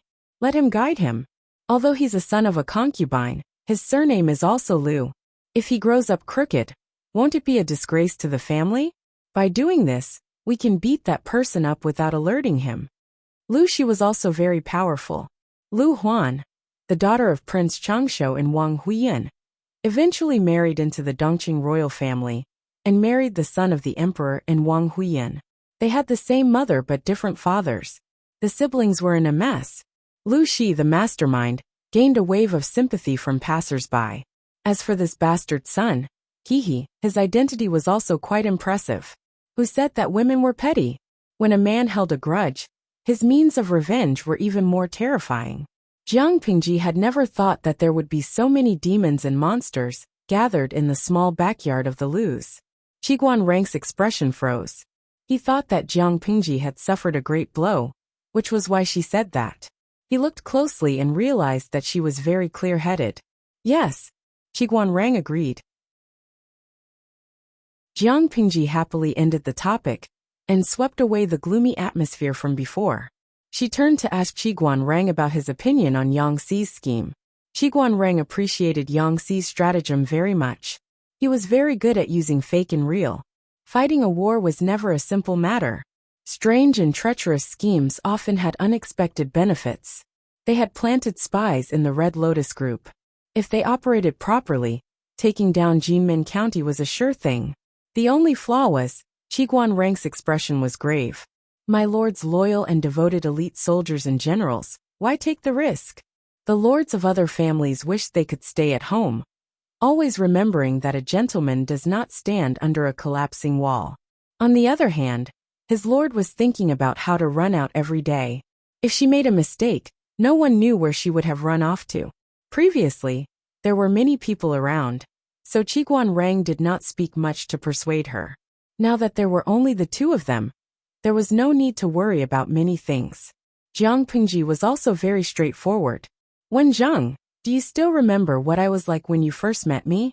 I did whatever I wanted to do, and no one could force me to do what I didn't want to do. I was the playboy from Hejian County.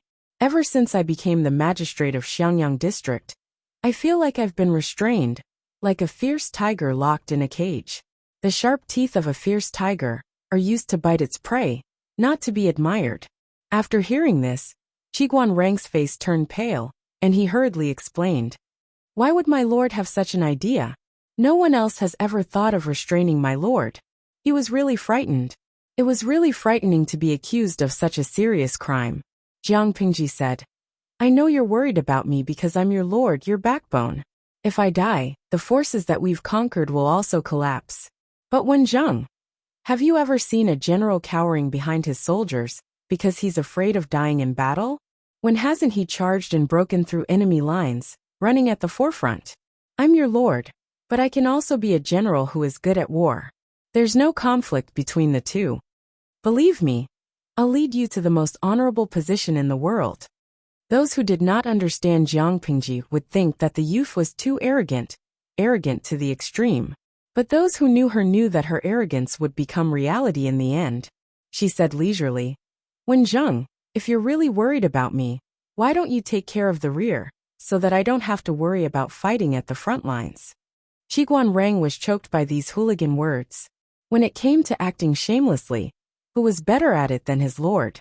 She played the emotional card, acted pitiful, pretended to be innocent, stirred up emotions, and evaded the topic. Even if it was Qiguan Rang, he would not be able to handle it. Hence, many attempts to dissuade her to no avail. It became an established fact that Jiang Pingji would lead the vanguard battalion. The soldiers below did not know the bitterness of the strategists. When they heard that the commander of this expedition was their lord, they all seemed to be on steroids.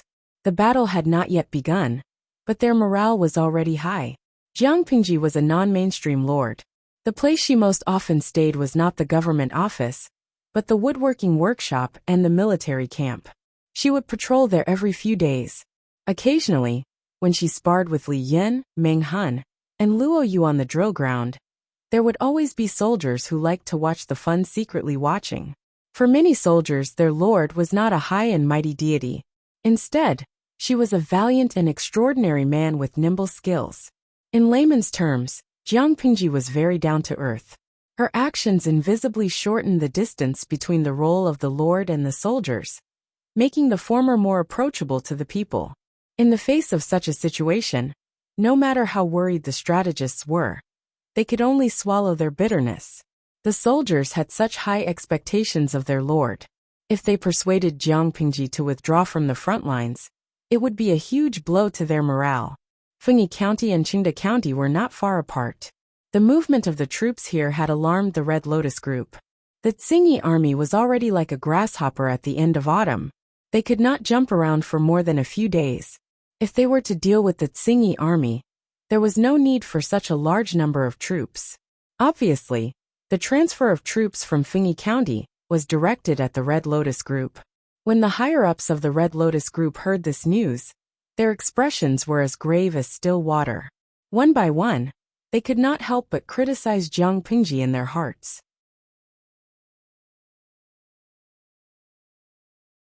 Chapter 626. Jiang Pingji's unreasonable actions caused the Red Lotus Group to panic. The faces of the cult's higher-ups were as dark as if their parents had died. They knew that they were the target of Jiang Pingji's expedition, but they still prayed in their hearts that she was going to find trouble with someone else. As time passed, the information sent back by the informants decreased. The higher-ups began to feel restless. The reason why I called everyone here today is to discuss countermeasures. The chief has not slept well for many days because of this matter. As the chief's right-hand men, we should share the chief's burdens and solve his problems. I wonder if everyone has any good countermeasures? He was a handsome and refined young scholar. He looked reserved and shy, but he was full of bad ideas. Before the troubled times, he was a wastrel who cheated and fooled around with widows all day long. Taking advantage of the earthquake in Shangjing, he rose to become a high-ranking member of the Red Lotus Group. He was trusted by the sect leader, and he often used the sect leader's authority as a token of his authority to bully his followers. And Shui was among the crowd. With Jiang Pingji's financial and material assistance, and Shui's plan to win over the hearts of the people went even more smoothly. How could a group of illiterate, ignorant people from the wilderness be a match for Shui, who had a glib tongue? Even if they were wary at first, after being tricked by Shui, they wished they could dig out their hearts and be on his good side. Therefore, Shui rose from a small leader to a leader who was neither too big nor too small. He was qualified to participate in such a meeting. Just as Wei Ci ridiculed, Shui's acting skills were superb. In the era of live streaming, winning an Oscar would be a piece of cake. He wanted Jiang Pingji to win more than anyone else, so he worked harder than anyone else. If Jiang Pingji won, the chips that Shui had bet on her would increase. Only then would they have value. Faced with the questions of the higher-ups, the group of illiterate boorish men looked at each other in dismay. Wasn't it a joke to ask them to come up with a plan? The atmosphere at the scene was awkward. The scholar seemed to realize this as well. His cheeks turned slightly red, and a hint of embarrassment appeared on his face. He would only ask a group of ignorant boorish men if there was something wrong with his brain. What good ideas could a group of guys with only muscles for brains have? Just as he was thinking about how to bring the topic back and ease the atmosphere, Shui stepped forward. Compared to those brawny and boorish men, who didn't wash for 10 days to half a month, Shui, this refined and noble person, was clearly different. Shui, who stood out like a crane in a flock of chickens, stepped forward and said, "This lowly one is willing to contribute his meager strength to the cause of sect master's hegemony." The scholar's eyes lit up. He could smell the scent of his own kind. He quickly asked, "What's your name?" Shui revealed his background, and he did not hide his real name. After all, with the level of the Red Lotus Group, it was destined that they would not know who Shui was. "Did you just say that you have an idea?" The scholar asked in a genteel manner, addressing Shui by his courtesy name. "Duoshi, tell me quickly. One cannot outsmart two, and two cannot outsmart three." As the strategist that the leader of the Red Lotus Group relied heavily on, the scholar's ups and downs were still manageable for ordinary people. But when faced with a strong enemy like Jiang Pingji, his limited knowledge seemed to be stretched thin. Therefore, in order to maintain the supreme leader's trust, he called for this meeting. It was better to have a group of people think of a solution than him alone. Seeing An Shui, the scholar felt that he saw hope. An Shui's appearance was secondary. The key was his refined and noble aura. At a glance, one could tell that he had a good upbringing and was literate. The scholar stubbornly believed that a scholar was definitely smarter than a boorish man. An Shui deliberated for a moment, then said unhurriedly, "In my opinion, now is not the time to be anxious." The scholar's brows furrowed, and he was a little displeased. If he was not anxious now, should he wait until a knife was held to his neck? However, it was rare to find a scholar, so the scholar tolerated it. "Why do you say that?" An Shui straightened his chest and said energetically, "I heard that the Emperor of Dongqing has issued an edict to rescue the Emperor, ordering the heroes of the world to go rescue the Emperor. This Lu Shi controls Fengyi County and Shangyang County, and has 30,000 to 40,000 troops. Naturally, he will also go rescue the Emperor. If this person does not go, he will be a traitor, and all the heroes of the world will have the right to punish him. Therefore, Lu Shi must go rescue the Emperor." The scholar was surprised for a moment, and a new expression appeared on his face. Why hadn't he thought of this? He looked as if he had been inspired and analyzed the situation. So, Lu Shi did not mobilize his troops to attack us, but to go south to rescue the Emperor? Even a dedicated veteran like An Shui felt that he could not continue acting in the face of the naive scholar. Who gave the Red Lotus leader the courage to let such an idiot be a military counselor? His brain must have been kicked by a donkey. If Lu Shi mobilized his troops to rescue the Emperor, how could he not have even prepared for the new year? According to the current situation in Dongqing, which major force would take the half-dead Dongqing royal family seriously? Because the scholar was the brain of the Red Lotus group and played the role of a counselor, and Shui had to give him face. Therefore, he said, "There is such a possibility." The scholar was just about to breathe a sigh of relief, as long as they were not fighting the Red Lotus group. However, An Shui added another sentence. "However, after careful consideration, I fear that Lu Shi's intentions are not with us, but with the Red Lotus group." The scholar had just breathed a sigh of relief, but he was once again worried. "What?" An Shui smiled. With a confident demeanor, he said, "Lu Shi has already stabilized Fengyi County and took over Shangyang County in the winter." Everyone knew what the situation was like in Shangyang County. "My group and the Tsingyi army have attacked repeatedly, but we have not been able to conquer it." In other words, Lu Shi has taken over Shangyang County, and his strength is still intact. With the troops from Shangyang County and Fengyi County, this person's power is at its peak. If I were Lu Shi, I would naturally hope to take advantage of this momentum and take down Qingda County in one go, so that I can unify Wanzhou.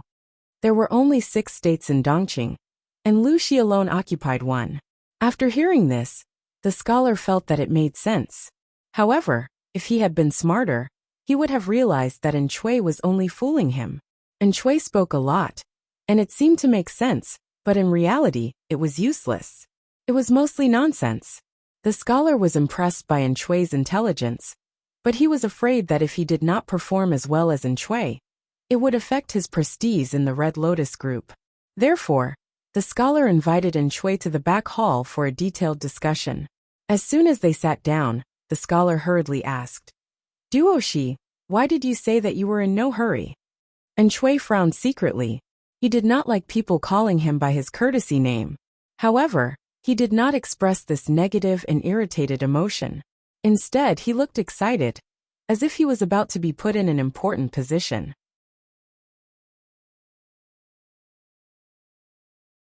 Chapter 627. When the scholar heard this, his expression turned anxious. "Isn't Lu Shi a little too greedy? He wants to rescue the Emperor and attack our sect at the same time? He's not afraid of choking to death." An Shui was speechless again. Jiang Pingji and the Red Lotus group were enemies. If she did not take advantage of his weakness, would she love him with motherly love? An Shui said, "Don't be impatient, don't be impatient.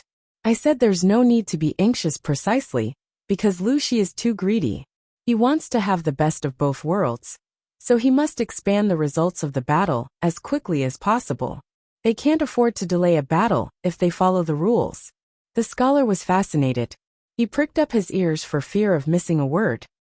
In this situation, Lu Shi can only concentrate his forces to attack one place. Our sect has many people and countless followers. Why would we be afraid of Lu Shi's mere tens of thousands of troops?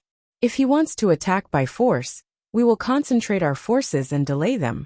After a long time, he will naturally retreat. The scholar nodded as he listened, then asked a stupid question. Why would he retreat voluntarily? And Chui choked. He really did not want to answer such a stupid question. Because it's to rescue the emperor. Lu Shi's time cannot be delayed. The scholar nodded his head in agreement. He finally understood. In other words, we just need to delay him? As long as they delayed him, Lu Shi would retreat without a fight. And Chui agreed. That's exactly what I mean. The scholar asked again. But how do we know where Lu Shi will attack? Chengde County's terrain is not complicated, but it is vast. It is troublesome, and a waste of time to send reinforcements. Duo Shi, where do you think Lu Shi will concentrate his forces to attack? And Chui lowered his eyes. With such a pig brain as a military advisor, it was no wonder that they could not suppress the Tsingyi army. The Red Lotus group had many people, but their brains were too stupid. This is why I said there's no need to be anxious. And Chui looked like he was giving advice. He smiled and said, We wait for Lu Shi's next move. Lu Shi is fighting a long-distance battle, while we are defending.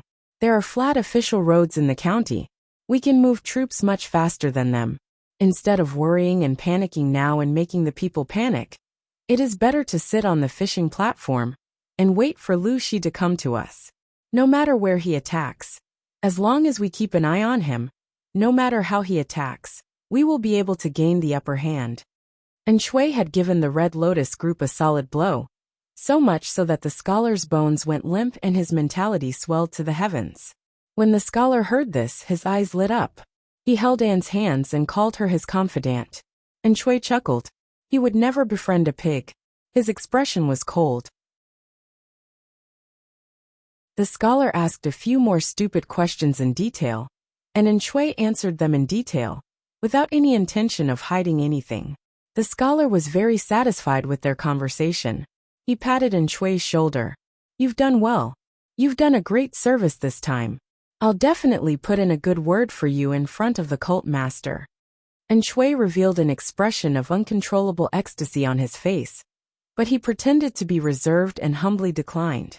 However, according to his preliminary test of the scholar, this person would not recommend him to the Red Lotus Group's leader. Instead, he would hide him. Why? The Red Lotus Group did not need two equally smart strategists. If Chui was too smart and capable, it would make the scholar seem too stupid and useless. And Chui was well aware of this little trick to suppress him. Anyway, he did not need the Red Lotus Group's attention. Whether he put in a good word for him or not, it did not mean much to him. The Red Lotus Group's leader trusted the scholar more, and Chui could not match this trust in a short period of time. As 007 that Jiang Pingji had planted, Chui needed the Red Lotus Group's leader to believe his words without a doubt. The scholar was the best mouthpiece. As expected, the scholar turned around and reported to the Red Lotus Group's leader. He modified Chui's words and shifted them to his own results, not mentioning Chui's existence at all. The Red Lotus Group's leader was a stocky man who was less than 5 feet tall. His face was full of pockmarks, and to hide his ugliness, he kept a full beard. He and the scholar were from the same hometown. Before the uprising, they were on good terms. After the uprising, he trusted the scholar. He pinched his beard and muttered to himself for a while. We'll do as you say. I want to see what Lu Shi is capable of to dare offend a god.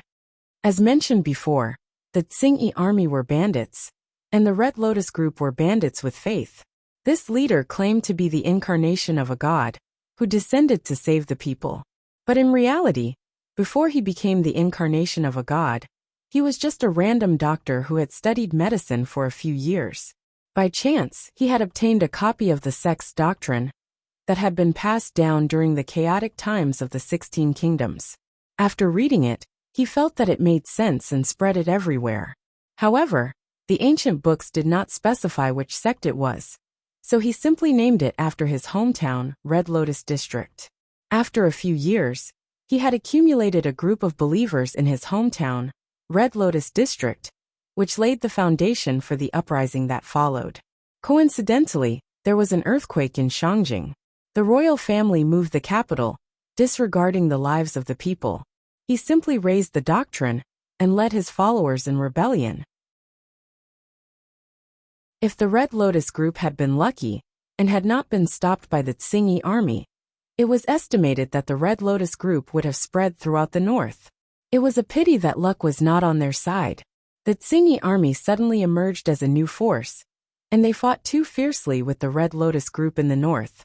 In the end, no one could do anything to the other, and no one could develop and grow stronger. Instead, it benefited Jiang Pingji. Because of his advice, the scholar received a large reward. This also strengthened his desire to continue suppressing Shui. However, in order to maintain such a high standard of intelligence, he still needed Shui to be his gunman. In order to further gain the scholar's trust, Shui then helped him solve 2 more problems. In the eyes of the Red Lotus group, their military counselor seemed to have turned on a cheat code. His body shone even more brightly. At the same time, Jiang Pingji had already made preparations for the expedition. The allocated rations were abundant, and the selected soldiers were also elites. Even though they stood in the cold wind, their postures were still tall and straight.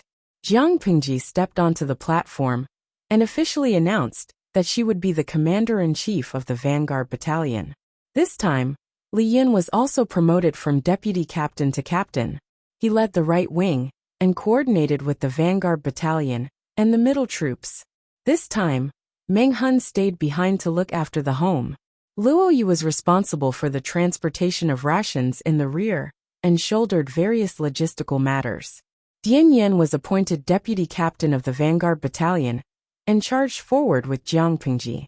The women's battalion led by Jiang Nongqin was the vanguard to support the Vanguard Battalion's offensive tactics. As for the strategists who would follow the army, Jiang Pingji considered the few people under her command and finally chose Yang Si. Qiguan Rang would oversee the middle troops, Wei Si and Su Ku would stay behind to look after the home, and Yang Si would follow the army into battle.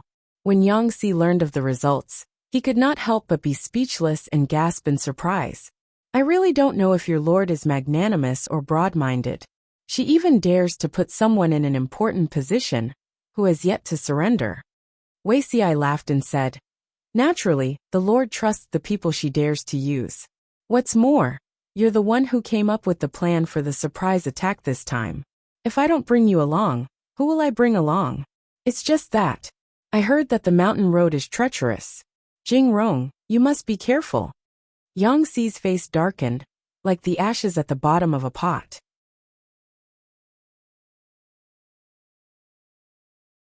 Chapter 628. The flags fluttered in the wind, and the howling cold wind rolled up the snow and ice. As a pregnant woman, White was treated like a little princess. The warhorse that accompanied them to the battle this time was replaced by Little White. The situation on the mountain road had been investigated in advance. Large-scale goods could not pass through, and the road was rugged and steep. The troops could only go into battle lightly. Jiang Pingji said, "Let's take down that small town first. The scouts that we send out should be quick-witted. Report back immediately if anything happens." Although it was a surprise attack, Jiang Pingji did not intend to be secretive. She brought a total of 10,000 troops and horses for this battle. The remaining 10,000 and the new recruits were left behind to guard the home. Apart from guarding the home, they were also responsible for the safety of the logistics and the supply route. If the supply route was cut off, the war could not be fought at all. Under normal circumstances, Jiang Pingji could take more people with her. However, the situation in Shenyang County had not been stabilized, so she could not transfer too many troops. She did not want to receive news that her home base had been destroyed after she had just won a great victory at the front line. Little White was gentle and reserved in front of Jiang Pingji in white, but it was like a different horse on the battlefield. Which man did not like a good horse? During the march, Yangtze looked at Little White with envy. Little White seemed to sense his gaze and snorted in his direction. Yangtze, who seemed to be despised by a horse, was speechless. The army set off. Other than the crunching of the snow, the howling wind, and the breathing of the people, there was no other movement in the air. Jiang Pengji was at ease. The march was rather boring, so she simply turned on the streaming room. In an instant, the audience in another dimension received a notification that they had to take advantage of their high hand speed. The 150,000 live stream slots were filled in an instant. Through the camera in the streaming room, the audience could clearly see the scene in front of the camera. It was several times clearer than the popular 1080p. The sky was dark, and the snow was blowing. The color under the sky was slightly gray. Jiang Pingji was dressed in a red and white military uniform, which made her look handsome and heroic. Her figure, outlined by the armor, looked slender and well-proportioned. She did not look bloated or clumsy at all. The audience in the streaming room had long been used to her wide-sleeved scholarly, or rough image. Now that she was dressed in armor and riding on a tall horse, she looked like a valiant young general who had walked out of a painting. They immediately howled like wolves and the bullet screen whistled. Guangguan Jujio. Oh, look what I caught, a handsome streamer. Red and white military uniform, the one on a snow-white horse. She stands in the wind and snow. She's like a goddess in my dreams. Streamer, do you still need a salted fish to warm your bed? Zai Pei. With salted fish warming the bed. Wasn't he afraid that the bed would be filled with the smell of fish? I'm different. Host, look at me. I just use shampoo and wash myself from head to toe. I'm clean and I even have a nice fragrance when I walk. Let me warm the bed. I promise the bed won't smell like fish. Goddess Pingji, stop talking. My husband is here. He's wearing red clothes and silver armor, and he's riding a big horse. He looks exactly like the streamer. That's enough. I'm going to open the door for my dear husband. We're going to do some hee exercises together at night. Jiawa QQ. You're all hysterical. No matter how handsome the streamer is, she's still a woman. Streamer Zheng Shengwo. Mediocre person, do you know what love at first sight feels like? The moment I saw the streamer's figure, I decided that I wanted to be gay for her. Even if I had to bend into a mosquito coil, I'd be willing. She's only my husband. Streamer Sishengwo. Pei, what's the big deal about being gay for the streamer? I'm even willing to straighten myself for the streamer. Jiang Pingji was secretly surprised to see the quarrel between the wives in the streaming room. This group of capricious fairies had a war of words some time ago over which of her counselors was the husband of the entire nation. What about now? With the streamer as their new love, they had forgotten about their old love. As the husband that 150,000 idle viewers were fighting over, Jiang Pingji found the boring military journey interesting. They stopped to rest midway. Jiang Pingji handed her portion of meat soup to Yangtze. Drink this to warm up. There are still a few days to the destination. Don't tire yourself out. Although Yangtze was a counselor, he belonged to the vanguard battalion. He had to ride a horse to withstand the wind and snow during the march. After a few hours, not only was the inner side of his thighs in pain from the abrasion, but his cheeks were also flushed red from the biting cold wind. He could barely feel them. He wore a circle-shaped scarf and a pair of wool gloves that Li Yun, the little angel, had made out of friendship. He was so cold that his shoulders were shivering. Although the literati of this era also practiced martial arts, their physiques were still much weaker than those of warriors. Trembling, he took the ceramic bowl that Jiang Pingji handed to him. He did not mind the heat, and gulped it down in one gulp. The heat spread to his limbs and bones. Heaving a long and comfortable sigh, Yangtze let go of his thoughts. He suddenly thought of something and teased her. Such lousy weather, it's really cold. Fortunately, it's me. If it were Zixiao, he'd probably fall sick from the wind. Jiang Pingji casually replied, I know. His body hasn't recovered yet. I won't let him follow the army in this season. Yangtze was stunned after hearing that. He carefully pondered over the deeper meaning of her words. The more he thought about it, the more he felt that something was wrong. Did Lu Shi mean that, if the season was better, the person who followed the army would not be him but Wei Ci? That shouldn't be the case, right? Jiang Pingji smiled and said, "Yes, it's exactly what you're thinking." Yang Si was speechless. He really wanted to smash the ceramic bowl in his hand, along with the meat soup inside, onto Jiang Pingji's forehead. What did he do wrong in his previous life to offend Wei Ci and Jiang Pingji? Did he have to be mocked by them in this life? Sob, sob, sob. He felt wronged. If he and Jiang Pingji fell out, it was definitely because she and Wei Ci's mouths were too vicious. Jiang Pingji added with a smile to salvage Yang Si's emotional state, which was on the verge of a breakdown. Of course, Zixiao's health is one aspect. The other aspect is that Jing Rong is outstanding and shouldn't be neglected. Look how artistic she was with her words. It was obvious that she spared no effort to exploit Yang Si's labor, and used the casual worker, like a mule. In Jiang Pingji's words, it was said that she relied on and trusted Yang Si, and could not bear for his talents to be buried. If it were a fool, he would probably be coaxed to tears. Obviously, Yang Si was not a fool, but he had no way to refute. Once again he sighed with emotion. He had really boarded a pirate ship. If time could be reversed, Yang Si would definitely cling to Huang Song's thigh, and never step into Fengyi County. Yang Si laughed coldly. In that case, I have to thank you for thinking highly of me and be deeply grateful? Sooner or later, he had to accept his fate. Yang Si simply changed the way he addressed her. He looked like he had given up. Jiang Pingji seemed to not notice the change in how Yang Si addressed her. Her attitude was natural. There's no need to be deeply grateful, but I will continue to rely on you. The subtext was, continue to work overtime after returning from the war. I think very highly of you. Yang Si looked at the ceramic bowl in his hand. There was still half of the delicious meat soup left. Should he smash the bowl on Jiang Pingji's forehead when she was unprepared? Or should he drink it himself?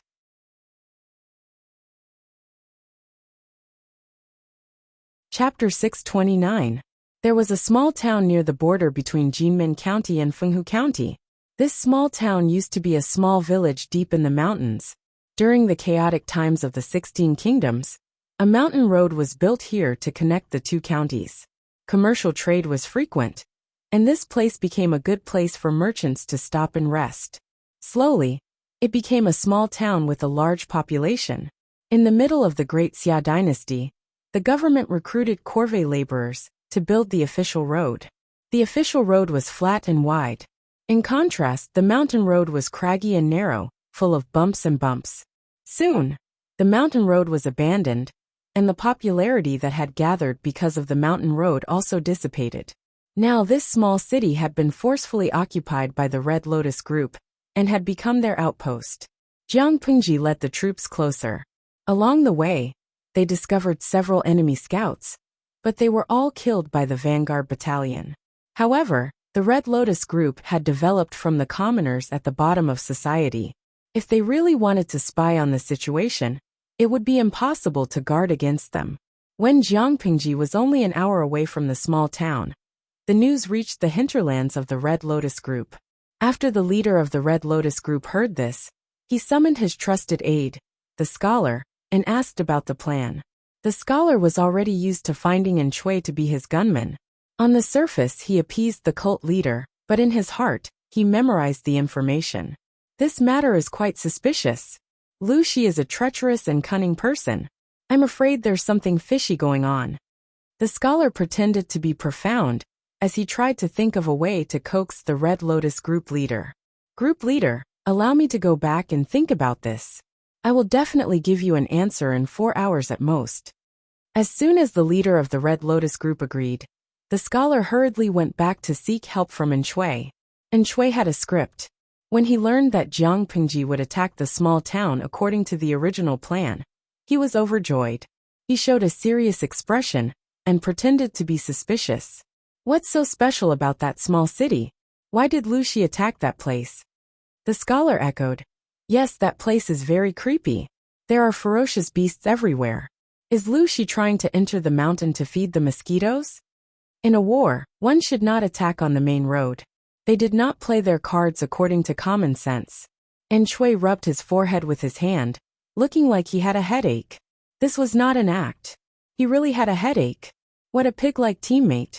The Red Lotus group wanted to play with Jiang Pingji with their meager skills? Go to bed and sleep. Everything is possible in your dreams. The scholar did not give Shui a way out. He could only improvise and continue acting out the script. Shui thought for a long time. Finally, he had an idea and realized that the commotion had scared the scholar. I've got it. Shui's face was filled with uncontrollable joy. He said, that small town is located near Jinmen County and Fenghu County. Lu Shi wants to use a surprise attack on one of the counties. However, the scholar's intelligence couldn't keep up with the pace. He even asked Shui stupidly, is that so? But that place is full of mountains. Who knows how much time it will take to climb over them? If you want to fight a fast-paced attack, it would be more reliable to take the main road. Shui, no, this script is too difficult to act. Shui said, no. I heard that there is a mountain path there that has been in used for many years. It connects Jinmen County and Fenghu County. Scholar. His first reaction was to immediately send people to block the mountain path, but Shui dampened his enthusiasm. There's not enough time. I reckon that the small city has already been conquered by now. Moreover, there is more than one exit on the mountain path. We can't block it at all. We might even be surrounded by them. This strategy is too risky. The scholar seemed to have grabbed onto the last piece of driftwood. He hurriedly said, please give me a good strategy, master. Previously, the scholar had bossed Shui around, but now he called him master. Shui wasn't angry. He put on a professional act and said, although there are several exits on the mountain path, it only connects Jinmen County and Fenghu County. There's no doubt about this. According to the original plan, we only need to send a large number of troops to stall for time. When they can't help but retreat, we'll outflank them from behind and first block their retreat on the mountain path. In this way, we'll be able to catch a turtle in a jar and achieve a complete victory. Listening to Shui describe the blueprint, the scholar's anxious and helpless little heart calmed down. Master, you're very talented. I'll definitely put in a good word for you in front of the chief. When the time comes, a high position and generous salary will be just around the corner. Some people could speak, such as Jiang Pingji. Some people couldn't speak and thought they were very good at it, such as this scholar. If Shui wasn't acting, he would have been so angry at this person's words that he would have long since ascended to heaven. The scholar first boasted about Shui, then asked carefully, in your opinion, which county will Lu Shi focus on attacking? Since the mountain path connected Fenghu County and Jinmen County, Lu Shi's goal should be one of these two counties. A 50% chance, which one was it? Shui thought about the contents of the script and said, I've carefully thought about the situation on that mountain path. The mountain path to Jinmen County is too long. If a surprise attack is launched, I don't know how much physical strength it will take, and the marching time is too long. The mountain path to Fenghu County is relatively short, and the distance is only half that of Jinmen County. Comparing the two, I conclude that Lu Shi's target must be Fenghu County. The scholar nodded as he listened. Listening to Shui's words was better than reading for 10 years. After a while he said with emotion, this Lu Shi is really cunning and black-hearted. Although I'm a native of Qingda County, I didn't know that there was an abandoned mountain path there. It's too remote. If you weren't so talented and familiar with the geography, Lu Shi might have really succeeded. But now we'll beat him at his own game. We'll capture Lu Shi alive, and let him suffer heavy casualties. Shui's lips revealed a mysterious smile. The scholar also revealed a smile of tacit understanding. The scholar comforted Shui and turned to claim credit. He copied Shui's words almost verbatim, and suggested to the Red Lotus group leader. The opportunity doesn't come again. If we can capture Lu Shi now, we will have no more worries. Group leader, for the sake of our grand plan, we must be ruthless. The Red Lotus group leader asked him, tell me your opinion. The scholar's expression was slightly ferocious. His tone was light, but his thoughts were very vicious. He said, Group leader, why don't we transfer the people from Jinmen County to Fenghu County? When Lu Shi can't attack them, we can send people to attack the small town when he's unprepared. Then, we can surround the mountain path from behind and catch them like a turtle in a jar. It would be best if we can capture Lu Shi alive. If that doesn't work, we can surround them and slowly torture them to death. Under the shadows, the scholar's face appeared very cold. The Red Lotus group leader thought about it and felt that this was a brilliant plan. Military counselor, you have a brilliant plan. This time, we must make sure that Lu Shi doesn't return. Although the small town was the Red Lotus group's sentry post, there weren't many people inside. There were only a few hundred scattered people. They couldn't even organize an effective defense. The highest point of the city wall was only slightly more than 10 feet. Who could be stopped by such a small height? Jiang Pingji held a long spear in her hand and mounted a horse to attack. Little White's strength in trampling people was no less than White's. With a single hoof, the sternum was shattered. She rushed to the front. Yang Xi's eyelids twitched as he watched, afraid that she would be shot by a stray arrow.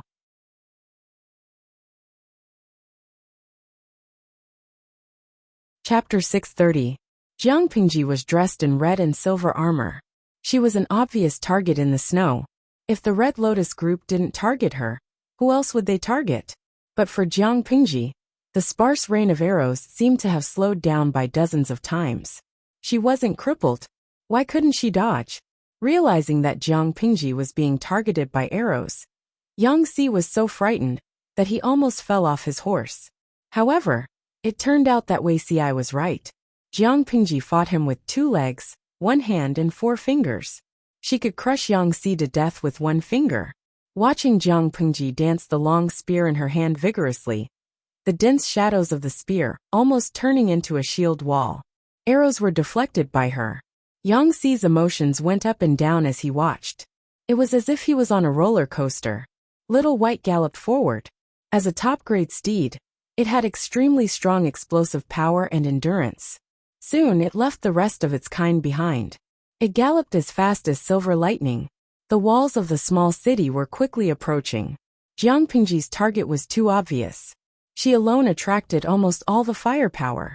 Little White galloped in the rain of arrows with her on its back. Occasionally, 1 or 2 tricky arrows approached, but Little White could quickly change direction to avoid them.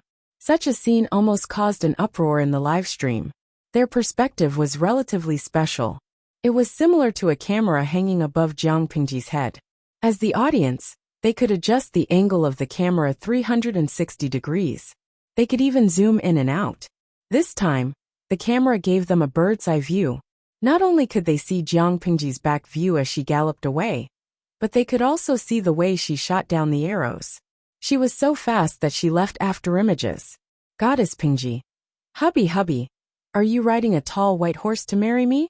Don't worry, I'll go downstairs and open the door for you. College entrance examination goes smoothly. I can't take it anymore. She's so cool. Can I dump the man next to me and marry the streamer? Good luck tomorrow. Love rival? Let's fight. In order not to affect her mood, Jiang Pingji had long turned off the bullet screen in the live stream. No matter how much the idle audience howled, she couldn't see them for the time being. Relying on Little White's pace, Jiang Pingji easily rushed to the bottom of the city gate. The city wall was only 6 or 7 meters high. How could it stop the combination of Jiang Pingji and Little White? About 30 meters away from the city wall, Jiang Pingji put away her long spear, turned sideways and bent over to avoid the arrows. She raised her hand to draw her longbow and a few arrows. Without looking, she pulled the bowstring to the fullest with her right hand, and a few arrows flew out. The dull sound of a sharp weapon piercing through flesh could be heard. Several splatters of blood bloomed. The soldiers of the Vanguard Battalion had also caught up to support Jiang Pingji. In less than a breath's time, she once again shot out several arrows. Every arrow that left the bowstring would definitely take a life. By the time she had shot 4 waves of arrows, Little White had already braked its hooves.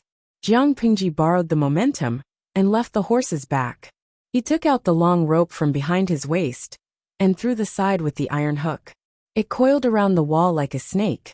When the Red Lotus group saw the tens of thousands of soldiers below the city walls, they were so scared that their legs turned to jelly. There were only a few hundred members of the Red Lotus group at the sentry post, not even 1,000 of them. Jiang Pingji had always liked a fast-paced attack. She would never give the enemy a chance to catch their breath. After the long rope was wrapped around the wall, her feet firmly stepped on the wall. While pulling the long rope, she tilted her body and kicked her feet to climb up. The city wall was 6 or 7 meters high. Before the Red Lotus group could react, she had already climbed up the city wall. What greeted them was the shiny silver spear in her hand. The soldiers below did not have Jiang Pingji's dashing maneuvers, but with her attracting the enemy's firepower, it was not difficult for them to climb up the city wall. The Red Lotus group naively thought that the small city could stop the advance of Jiang Pingji's army and buy them half a day's time. As it turned out, even the time it took to burn a stick of incense was too long. Faced with Jiang Pingji's menacing army, the Red Lotus group had long been scared to the point of wetting their pants. It had only been a short while, but the commander of the Vanguard Battalion had already climbed up the city wall and started a massacre on the city wall. She directly crushed their momentum and shattered it like glass shards. Following that, more soldiers climbed up the city wall, each one like wolves and tigers. Before the Red Lotus group could organize an effective defense, everything was over. Before the main army arrived, the small city had already been captured. Their efficiency could be said to be the best in the industry. Yang Xi's expression was complicated. Looking at the open city gate, he finally understood why Jiang Pingji wanted him to lead the Vanguard Battalion. The soldiers were fierce, and the generals were fierce. Only a fierce commander could lead an even more ferocious elite army. Jiang Pingji spoke very little when fighting. She disdained arguing with others. To quote the words of the viewers in the live stream room, "Society is my sister Pingji. She doesn't talk much. She doesn't talk. She directly confronts her." Jiang Pingji asked Dian Yan to lead the Vanguard Battalion to clean up the battlefield and count the soldiers who had been injured or killed by stray arrows. When the main army arrived, the city gate had already been opened. The arrows under the city wall had also been cleaned up by the soldiers. Except for the bloodstains that had not been cleaned up in time, it was almost impossible to see that a small-scale siege had broken out here. Even though Qiguan Rang was prepared, he was still shocked. "Let's rest for a day. At dawn tomorrow, we will prepare to enter the mountain road." Jiang Pingji narrowed her eyes slightly. She was still dressed in a red and white military uniform. There was not the slightest hint of warmth from before. Instead, there was a chilling, murderous aura. "Looking at the time, I think it's about time," Qiguan Rang said. "The mountain road is long. Should we pack lightly?" "Yes." After frowning, Yang Xi suggested, "It's better to bring 2 or 3 days' worth of dry rations." Although the Red Lotus group is just a motley crew, they are not completely brainless. If they attack our grain transport team, although it won't be fatal, it will still cause some trouble. Jiang Pingji sneered. Yang Xi had really overestimated the intelligence of the Red Lotus group. "Yes, let's do as Jing Rong says." Elsewhere, under the suggestion of his trusted scholar, the leader of the Red Lotus group transferred most of the guards in Jinmen County. Now there were only a few thousand troops in the county, and they were all old, weak, and disabled soldiers. Coupled with the freezing weather, the combat power they could exert was almost zero, and Shui had already made preparations to respond. While contacting his informants, he also instructed the brothers guarding the city of Jinmen County to be alert. After making these preparations, Shui planned to stir up another wave of trouble. He passed on the scholar's deployment to Jiang Pingji through his informants. When everyone saw it, they were speechless. Yang Xi said disdainfully, "Their brains aren't that great, but their hearts are vicious." However, this 007 spy, Shui, was very good. His acting skills were off the charts. "Let's act according to plan. First, send scouts into the mountain road. Once they discover that the troops in Jinmen County have withdrawn, report back immediately." In this era, communication was not convenient. If they could make good use of the time difference, they could completely toy with the enemy. She planned to take down Jinmen County as quickly as possible and attack another city before the Red Lotus group could react. Yes, Jiang Pingji's appetite was not just a county. She planned to take down the entire Qingda County in one go.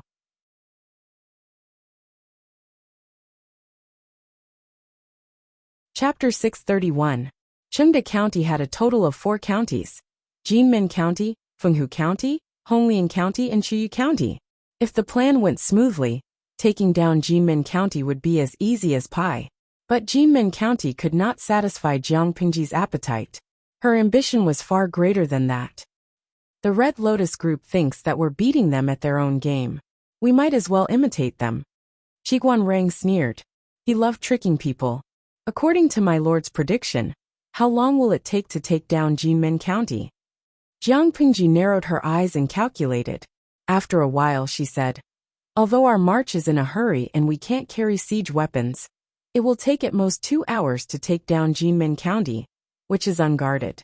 If we include the time spent on the mountain road, it will take almost a day. What do you think, Wenjing?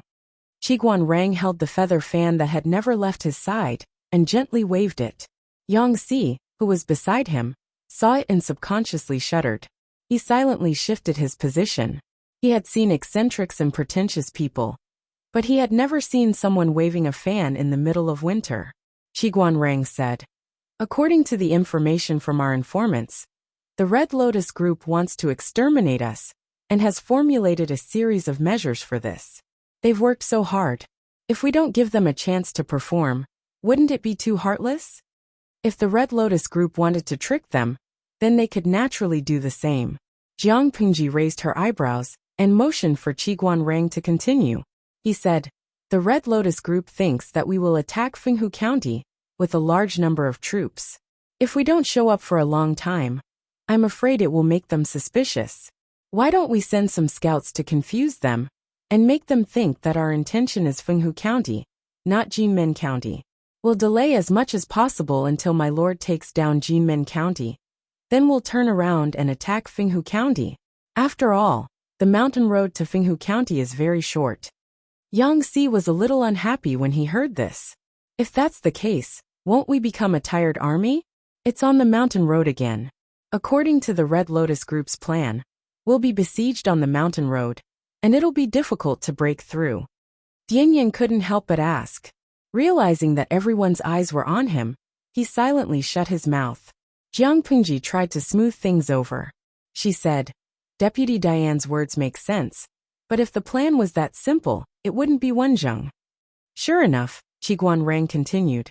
Indeed, in this way, we will become a weary army. If we are besieged on the mountain path, I'm afraid we won't be able to escape. However, what if we besiege the Red Lotus group on the mountain path? The situation will be completely different.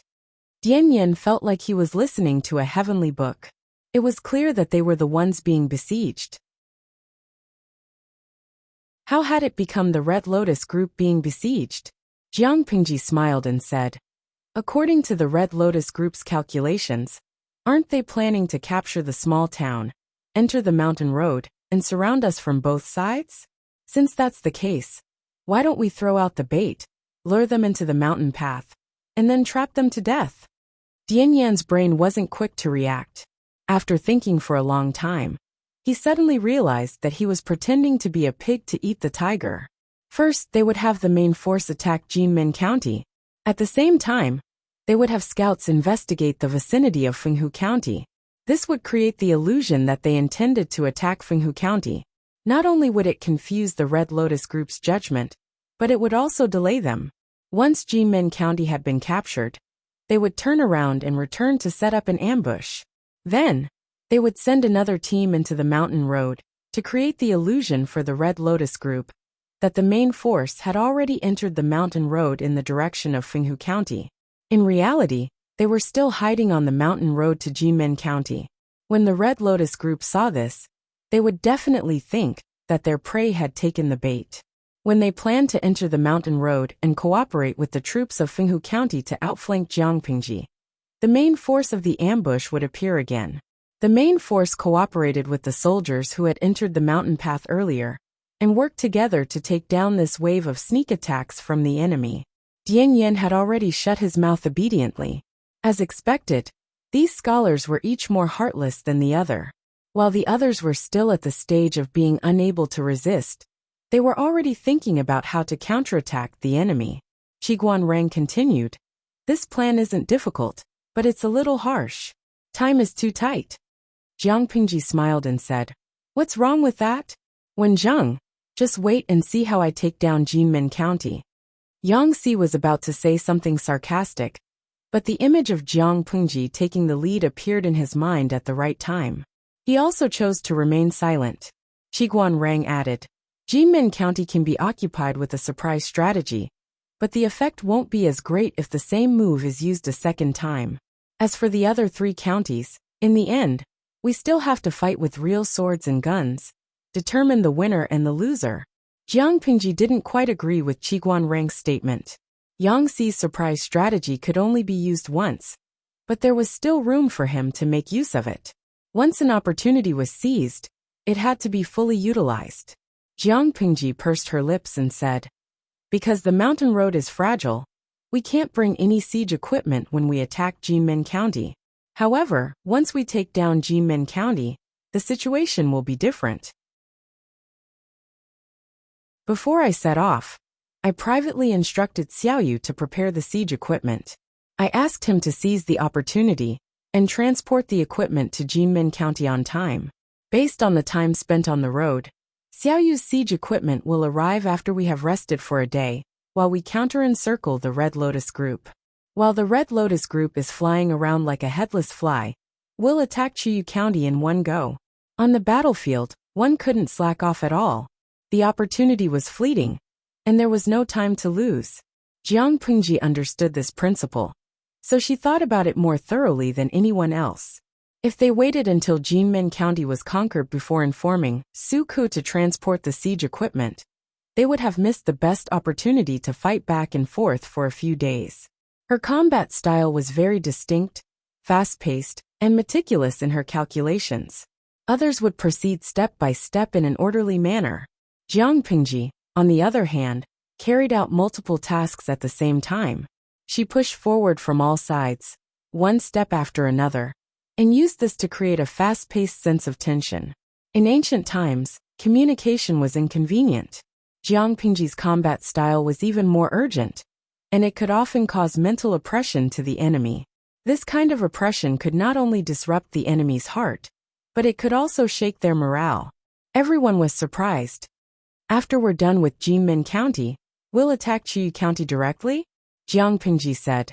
"The troops of 2 counties are concentrated in Fenghu County. Honglian County is the headquarters of the Red Lotus Group, and its defense is not weak. Besides Chuyu County, do we have any other choice? More importantly, the official road from Jinmen County to Chuyu County is flat and wide, and the distance is short, which is conducive to the transportation of siege equipment. With Chuyu County as the target, we can save a lot of time. For a motley crew like the Red Lotus Group, a major defeat could turn them into headless flies flying around aimlessly." Jiang Pingji had to seize the time.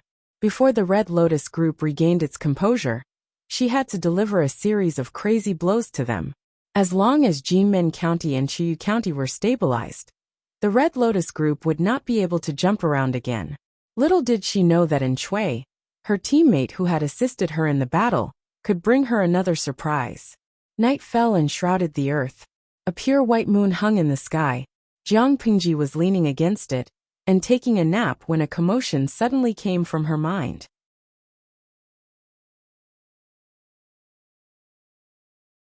Chapter 632. The noisy mechanical voice disturbed her sleep. "Jiang Pingji, bastard Jiang Pingji, don't play dead, I know you're awake. If you have the guts to lock me up, answer me. If you have the guts, answer me. If you continue to pretend to be deaf and dumb, I'll annoy you for the whole night. I'll stop when you're willing to talk to me." The system muttered, and it even started a rhythm. It was difficult for Jiang Pingji to ignore it. She wanted to kill the system. "What are you up to this time?" Jiang Pingji asked in her heart coldly. She got up carefully and did not disturb anyone. She climbed up the city wall. The soldiers were still patrolling and keeping watch. Seeing Jiang Pingji's red and white military uniform, They all perked up and saluted. She waved her hand and said in a low voice, "I just couldn't sleep at night, so I came out for a walk. You guys continue with your work, don't worry about me." The group of patrolling soldiers nodded slightly and moved sideways to avoid Jiang Pingji. She found a secluded corner. The cold night wind blew on her face, dispelling some of her sleepiness. "System, you better give me a reasonable reason. Why are you suddenly disturbing me in the middle of the night? Do you want to die?" The system retorted. "Then why don't you kill one for me to see?" "Oh, you're fearless." Jiang Pingji narrowed her eyes dangerously. The reason why she chose to imprison the system instead of completely destroying it was because she was afraid that the system would find out and alert the enemy. Now it had become the system's capital to play tricks. She could not help but laugh. She did not know what the system was like, but this system, TSK, its IQ was really low. Times had changed. Did it think she would always be afraid? Jiang Pingji exhaled a white breath and asked in her heart, "I still want to sleep. I don't want to talk nonsense with you. If you have something to say it quickly. If you continue to be pretentious, you can do whatever you want. Do you think I'll ignore you? That's the world of my brain, you better be clear about it." The system had been imprisoned by Jiang Pingji for almost 2 years. It had developed a subconscious fear of Jiang Pingji. It could not be afraid. Jiang Pingji was a shrewd person. She only provided the system with the points of popularity every day. To the system, popularity points were the energy it needed to survive and grow, similar to the food humans needed. Regardless of whether it was a human or a system, to be imprisoned in a silent world, to be given only the minimum amount of food every day, to ensure that they would not starve to death, and to be imprisoned for 1 to 2 years at a time. If a human were to go crazy, even the system would not be able to handle it. There was a reason for it to cause a ruckus this time. The system stuttered. Can I discuss something with you?" The originally arrogant system was now timid. Jiang Pingji did not know whether to laugh or cry. "System, can you be any more cowardly? Reasonable things can be discussed. If you want me to let you go and give you freedom, you should just give up."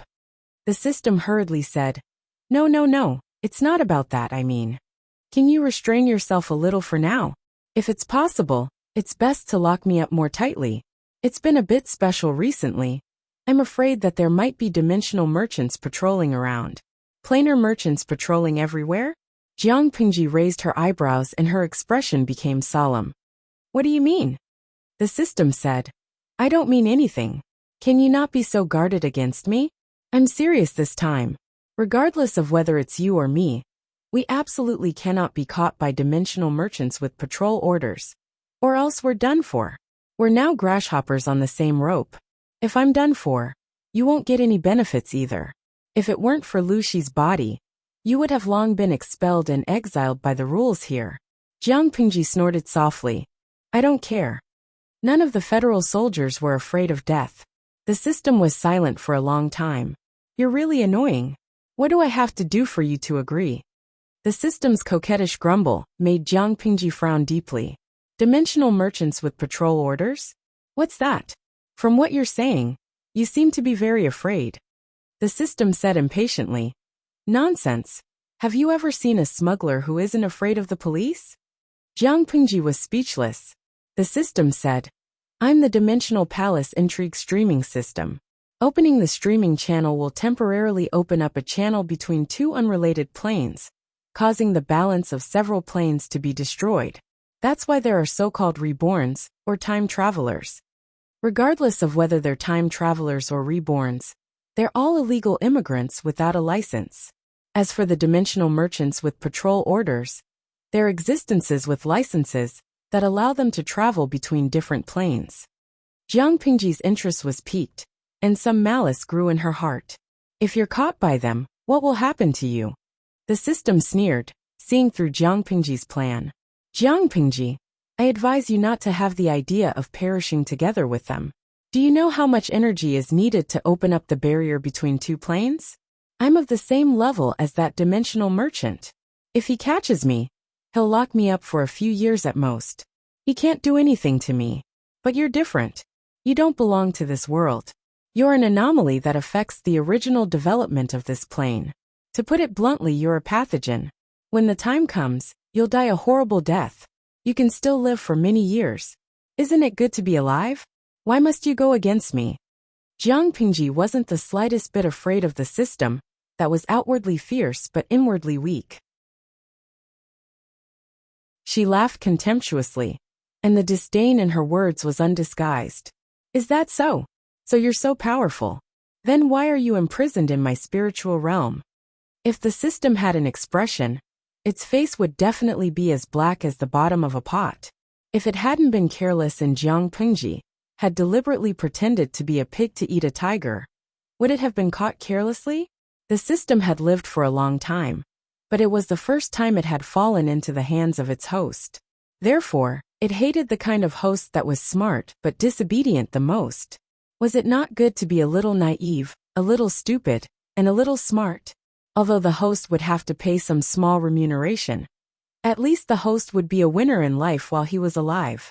Being reborn, wearing the halo of a protagonist, the intelligence of the supporting characters would decrease collectively, and the host would cheat all the way to the peak of life. Wasn't it exciting to think about it? Unfortunately, he met Jiang Pingji, a freak. The system felt wronged and wanted to cry. Jiang Pingji said, "You're full of lies and have too many criminal records. I believe at most 30% of what you say, and I'm skeptical of the other 70%. Your ridicule just now gave me inspiration. You said, which smuggler isn't afraid of the police? In that case, the dimensional merchant is the police, and you're the smuggler? You also said that you're of the same level as the dimensional merchant. But now you're trapped by me. TSK, there's a lot of information. I seem to know something." The system was faintly flustered. "What do you mean by a lot of information?" Jiang Pingji asked it in return with a natural expression. "Why should I tell you?" "System." Jiang Pingji asked the system. "What does the dimensional merchant look like? Does he have the same heart as you?" The system was almost choked to the point of being speechless. What did she mean by having the same heart as me?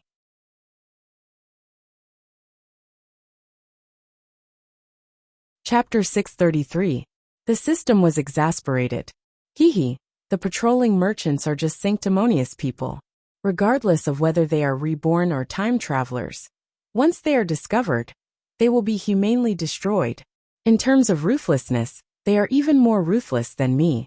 I will at least let the host die of old age. But he won't. The system tried hard to dispel Jiang Pingji's idea of stirring up trouble. If the system didn't need Jiang Pingji to hide its whereabouts and avoid the patrolling merchants, it wouldn't have revealed so much. It thought that Jiang Pingji would be frightened, but she nodded in agreement. There's nothing wrong with enforcing the law impartially. The system almost couldn't breathe. Who are you on the same boat with now? Don't forget, you are also a stowaway. If you are caught, the situation will be very serious. You will be killed and your soul will be destroyed. Fine. I promise you, whether it is me or the main body, we will not do anything to hurt you in the future. Big sister, now is not the time to be willful and mischievous. Jiang Pingji smiled. You and I have formed a temporary alliance, but it will fall apart in the end. This kind of promise is as worthless as toilet paper. If you are sincere, answer my question honestly. Is the main body of the system really in Wang Huiyan's body? Or is the system in her body just a subsystem? Is it just a bait separated from the main body to mess up the world? Answer me, don't hide it. The system was stunned. It said, that's 2 questions. Jiang Pingji snorted. Then answer the first question.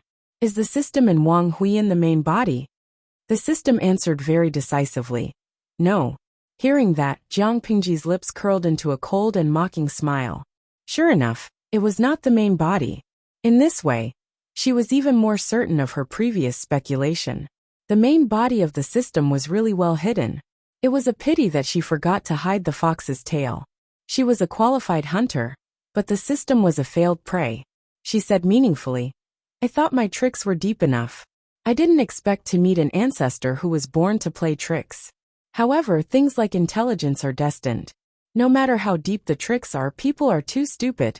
I don't want to know what's wrong with the main body of the system. It cut itself open and divided itself into subsystems. But please don't let it happen to me again. The system secretly heaved a sigh of relief. Since she said that, it should mean that she agreed to cooperate, right? I've answered your question. Are you willing to help me now? Jiang Pingji blinked and said innocently. Don't you know that all is fair in war? Making a promise to a gangster leader?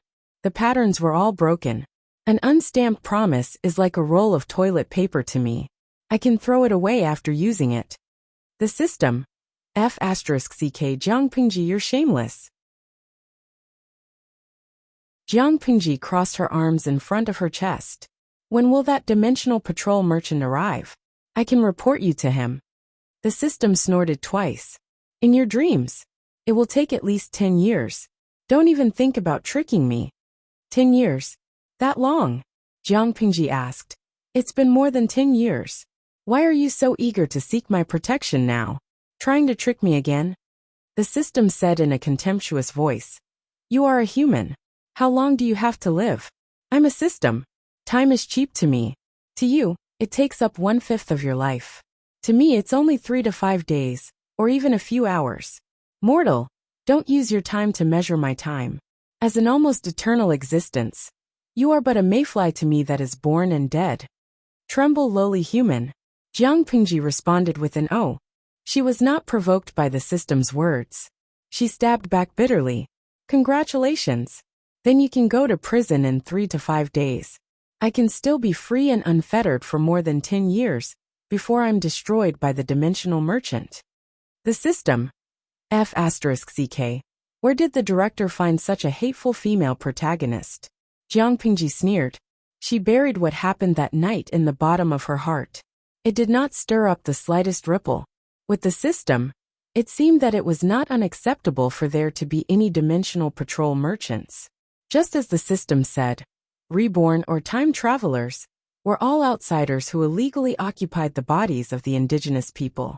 To the local plane, they were all pathogens. If there were really rules in the world, in order to maintain balance and order, it was natural to eliminate the anomalies. She had nothing to say. What would come would eventually come. Jiang Pingji accepted it calmly. Of course, she would not let her remaining time go to waste just because she was going to die in more than 10 years. On the contrary, she would live a more exciting life. She would live a more passionate and unrestrained life. Even if she had to die, she would let the people of this plane and their descendants remember the name Jiang Pingji thoroughly. Her eyes seemed to be burning with flames. Not only did the system's words not make her restrain herself, but it also stimulated Jiang Pingji's determination to do something big. She felt that unifying the 9 prefectures was not a big deal. It was better to unite the world together. Was it because she had turned this plane upside down and deviated from the trajectory of fate? Would that annoying merchant arrive in advance? If it knew that Jiang Pingji was such a troublemaker who was not afraid of death, the system would have endured it no matter what. Now it was full of regret. As a small subsystem, it could not defeat Jiang Pingji. After being exposed to the night wind for most of the day, Jiang Pingji raised her hand to pat the cold air off her body. She was ready to get up and go back to sleep. On the way, she happened to meet Yang Si, who had woken up at night. Jiang Pingji saw that his eyes were misty, and that he was floating as he walked. He yawned all the way. My lord, why did you come out dressed in military attire? Yang Si covered his mouth with his hand, so that it would not be too rude to open his mouth while yawning. Jiang Pingji said casually, I had a nightmare and woke up in fright. I was not sleepy at all, so I went out for a walk. Yang Si did not suspect anything, and continued to sleep. Tomorrow, he would enter the mountain road and attack Jinmen County. After that, there would be a series of high-intensity combat plans. With his weak body, after riding a horse for a few days, he was so tired that he felt like he was falling apart. If he did not seize the time to recover his strength, he was afraid that he would not even be able to climb the mountain road. That would be embarrassing. Jiang Pingji also returned to her original position, crossed her arms and slept. Regardless of whether it was the system or the dimensional merchant, the most important thing now was to take down Jinmen County. She did not care about anything else. However, She really did not expect the system itself to have a brain. Was it dark under the light? It was indeed a trick. She yawned and found a comfortable position. Soon, she fell asleep, and her breathing became long and steady. The next day the weather was rare. The sky was blue and looked refreshing. The golden sunlight shone on the snow. It was golden and dazzling, so bright that it was a little uncomfortable. Jiang Pingji gathered her troops and horses. She was still dressed in her red and white military attire. She looked energetic and had a high aura. "My lord, the situation of the mountain road has been investigated. Last night, I also ordered people to quietly sweep away the snow. Now we can pass through."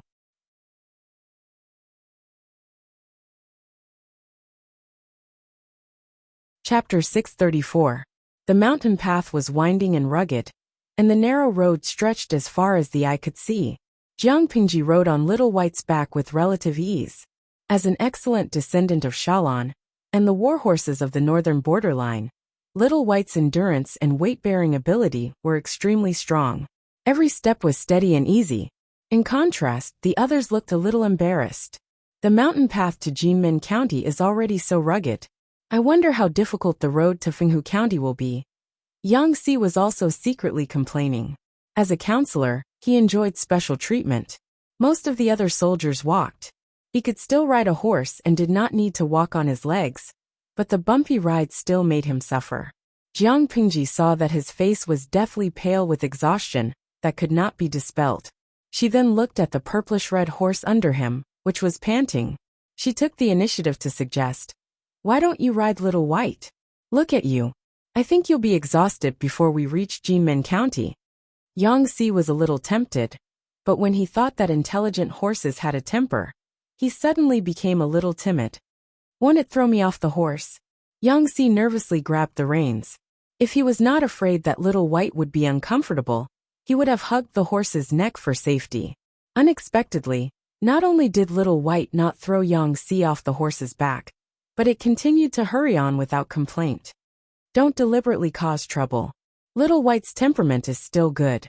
Jiang Pingji changed to Yang Si's previous horse and controlled the horse with the reins. Fortunately, our opponent this time is the Red Lotus group. If it were a smarter enemy, I wouldn't dare to take this mountain path. She looked around at the terrain on the horse's back and teased him with a smile. Taking the mountain path was indeed a strange move. They could avoid the enemy's eyes and ears without being noticed. Whether it was a sneak attack or something else, it had a miraculous effect. However, risks and benefits coexisted. The mountain path was not only suitable for them to sneak attack the enemy, but it was also suitable for the enemy to ambush them. Little White walked very steadily, which was a world of difference from the previous bumpy ride. This made Yang Si feel a little better. He said, "The situation is different. My lord marches at lightning speed. Even if the enemy has the intention to ambush us, they won't be able to make it in time." According to Yang Si's estimation, when they had just captured the small town, the higher-ups of the Red Lotus group had just received news of their arrival. It would take time to transmit the order. By the time they reacted and prepared for an ambush, we would have already passed through the mountain road and taken down Jinmen County. Jiang Pingji fought at a fast pace, but how many people could do that? Most people could only pay attention to one place. By the time they received the news, the best opportunity had already passed. Why were excellent strategists so sought after? It wasn't just because they were able to win a battle from 1,000 miles away, in a world where information transmission was lagging behind. More importantly, they were more comprehensive and thoughtful than ordinary people. It was like playing chess. Ordinary people would take one step at a time, but schemers like them would take 10 steps at a time. Just as Yang Si had said, although the mountain road leading to Jinmen County was long, the slope was relatively gentle, and it consumed less energy than expected. Which of Jiang Pingji's soldiers did not train with weights as a daily routine? For an ordinary army, it would take 6 to 8 hours to pass through this mountain path. But for them, it would only take a little more than 2 hours. At the same time, the troops of Jinmen County had also been urgently transferred to Fenghu County to defend. The Red Lotus group arranged several scout teams, and sure enough, they found suspicious people. They judged that these were enemy scouts who had attacked the outposts. The scholar clenched his fists nervously. The room was burning with a blazing charcoal fire, and it was so hot that his palms were sweating. Sure enough, Luxi's target is Fenghu County. The scholar nervously put his hands behind his back and paced back and forth in the hall, as if he wanted to rub a hole in the ground. He said, "Go and investigate again. Report back quickly if there's anything. If you find Luxi's main force, don't act rashly and alert him." Yes.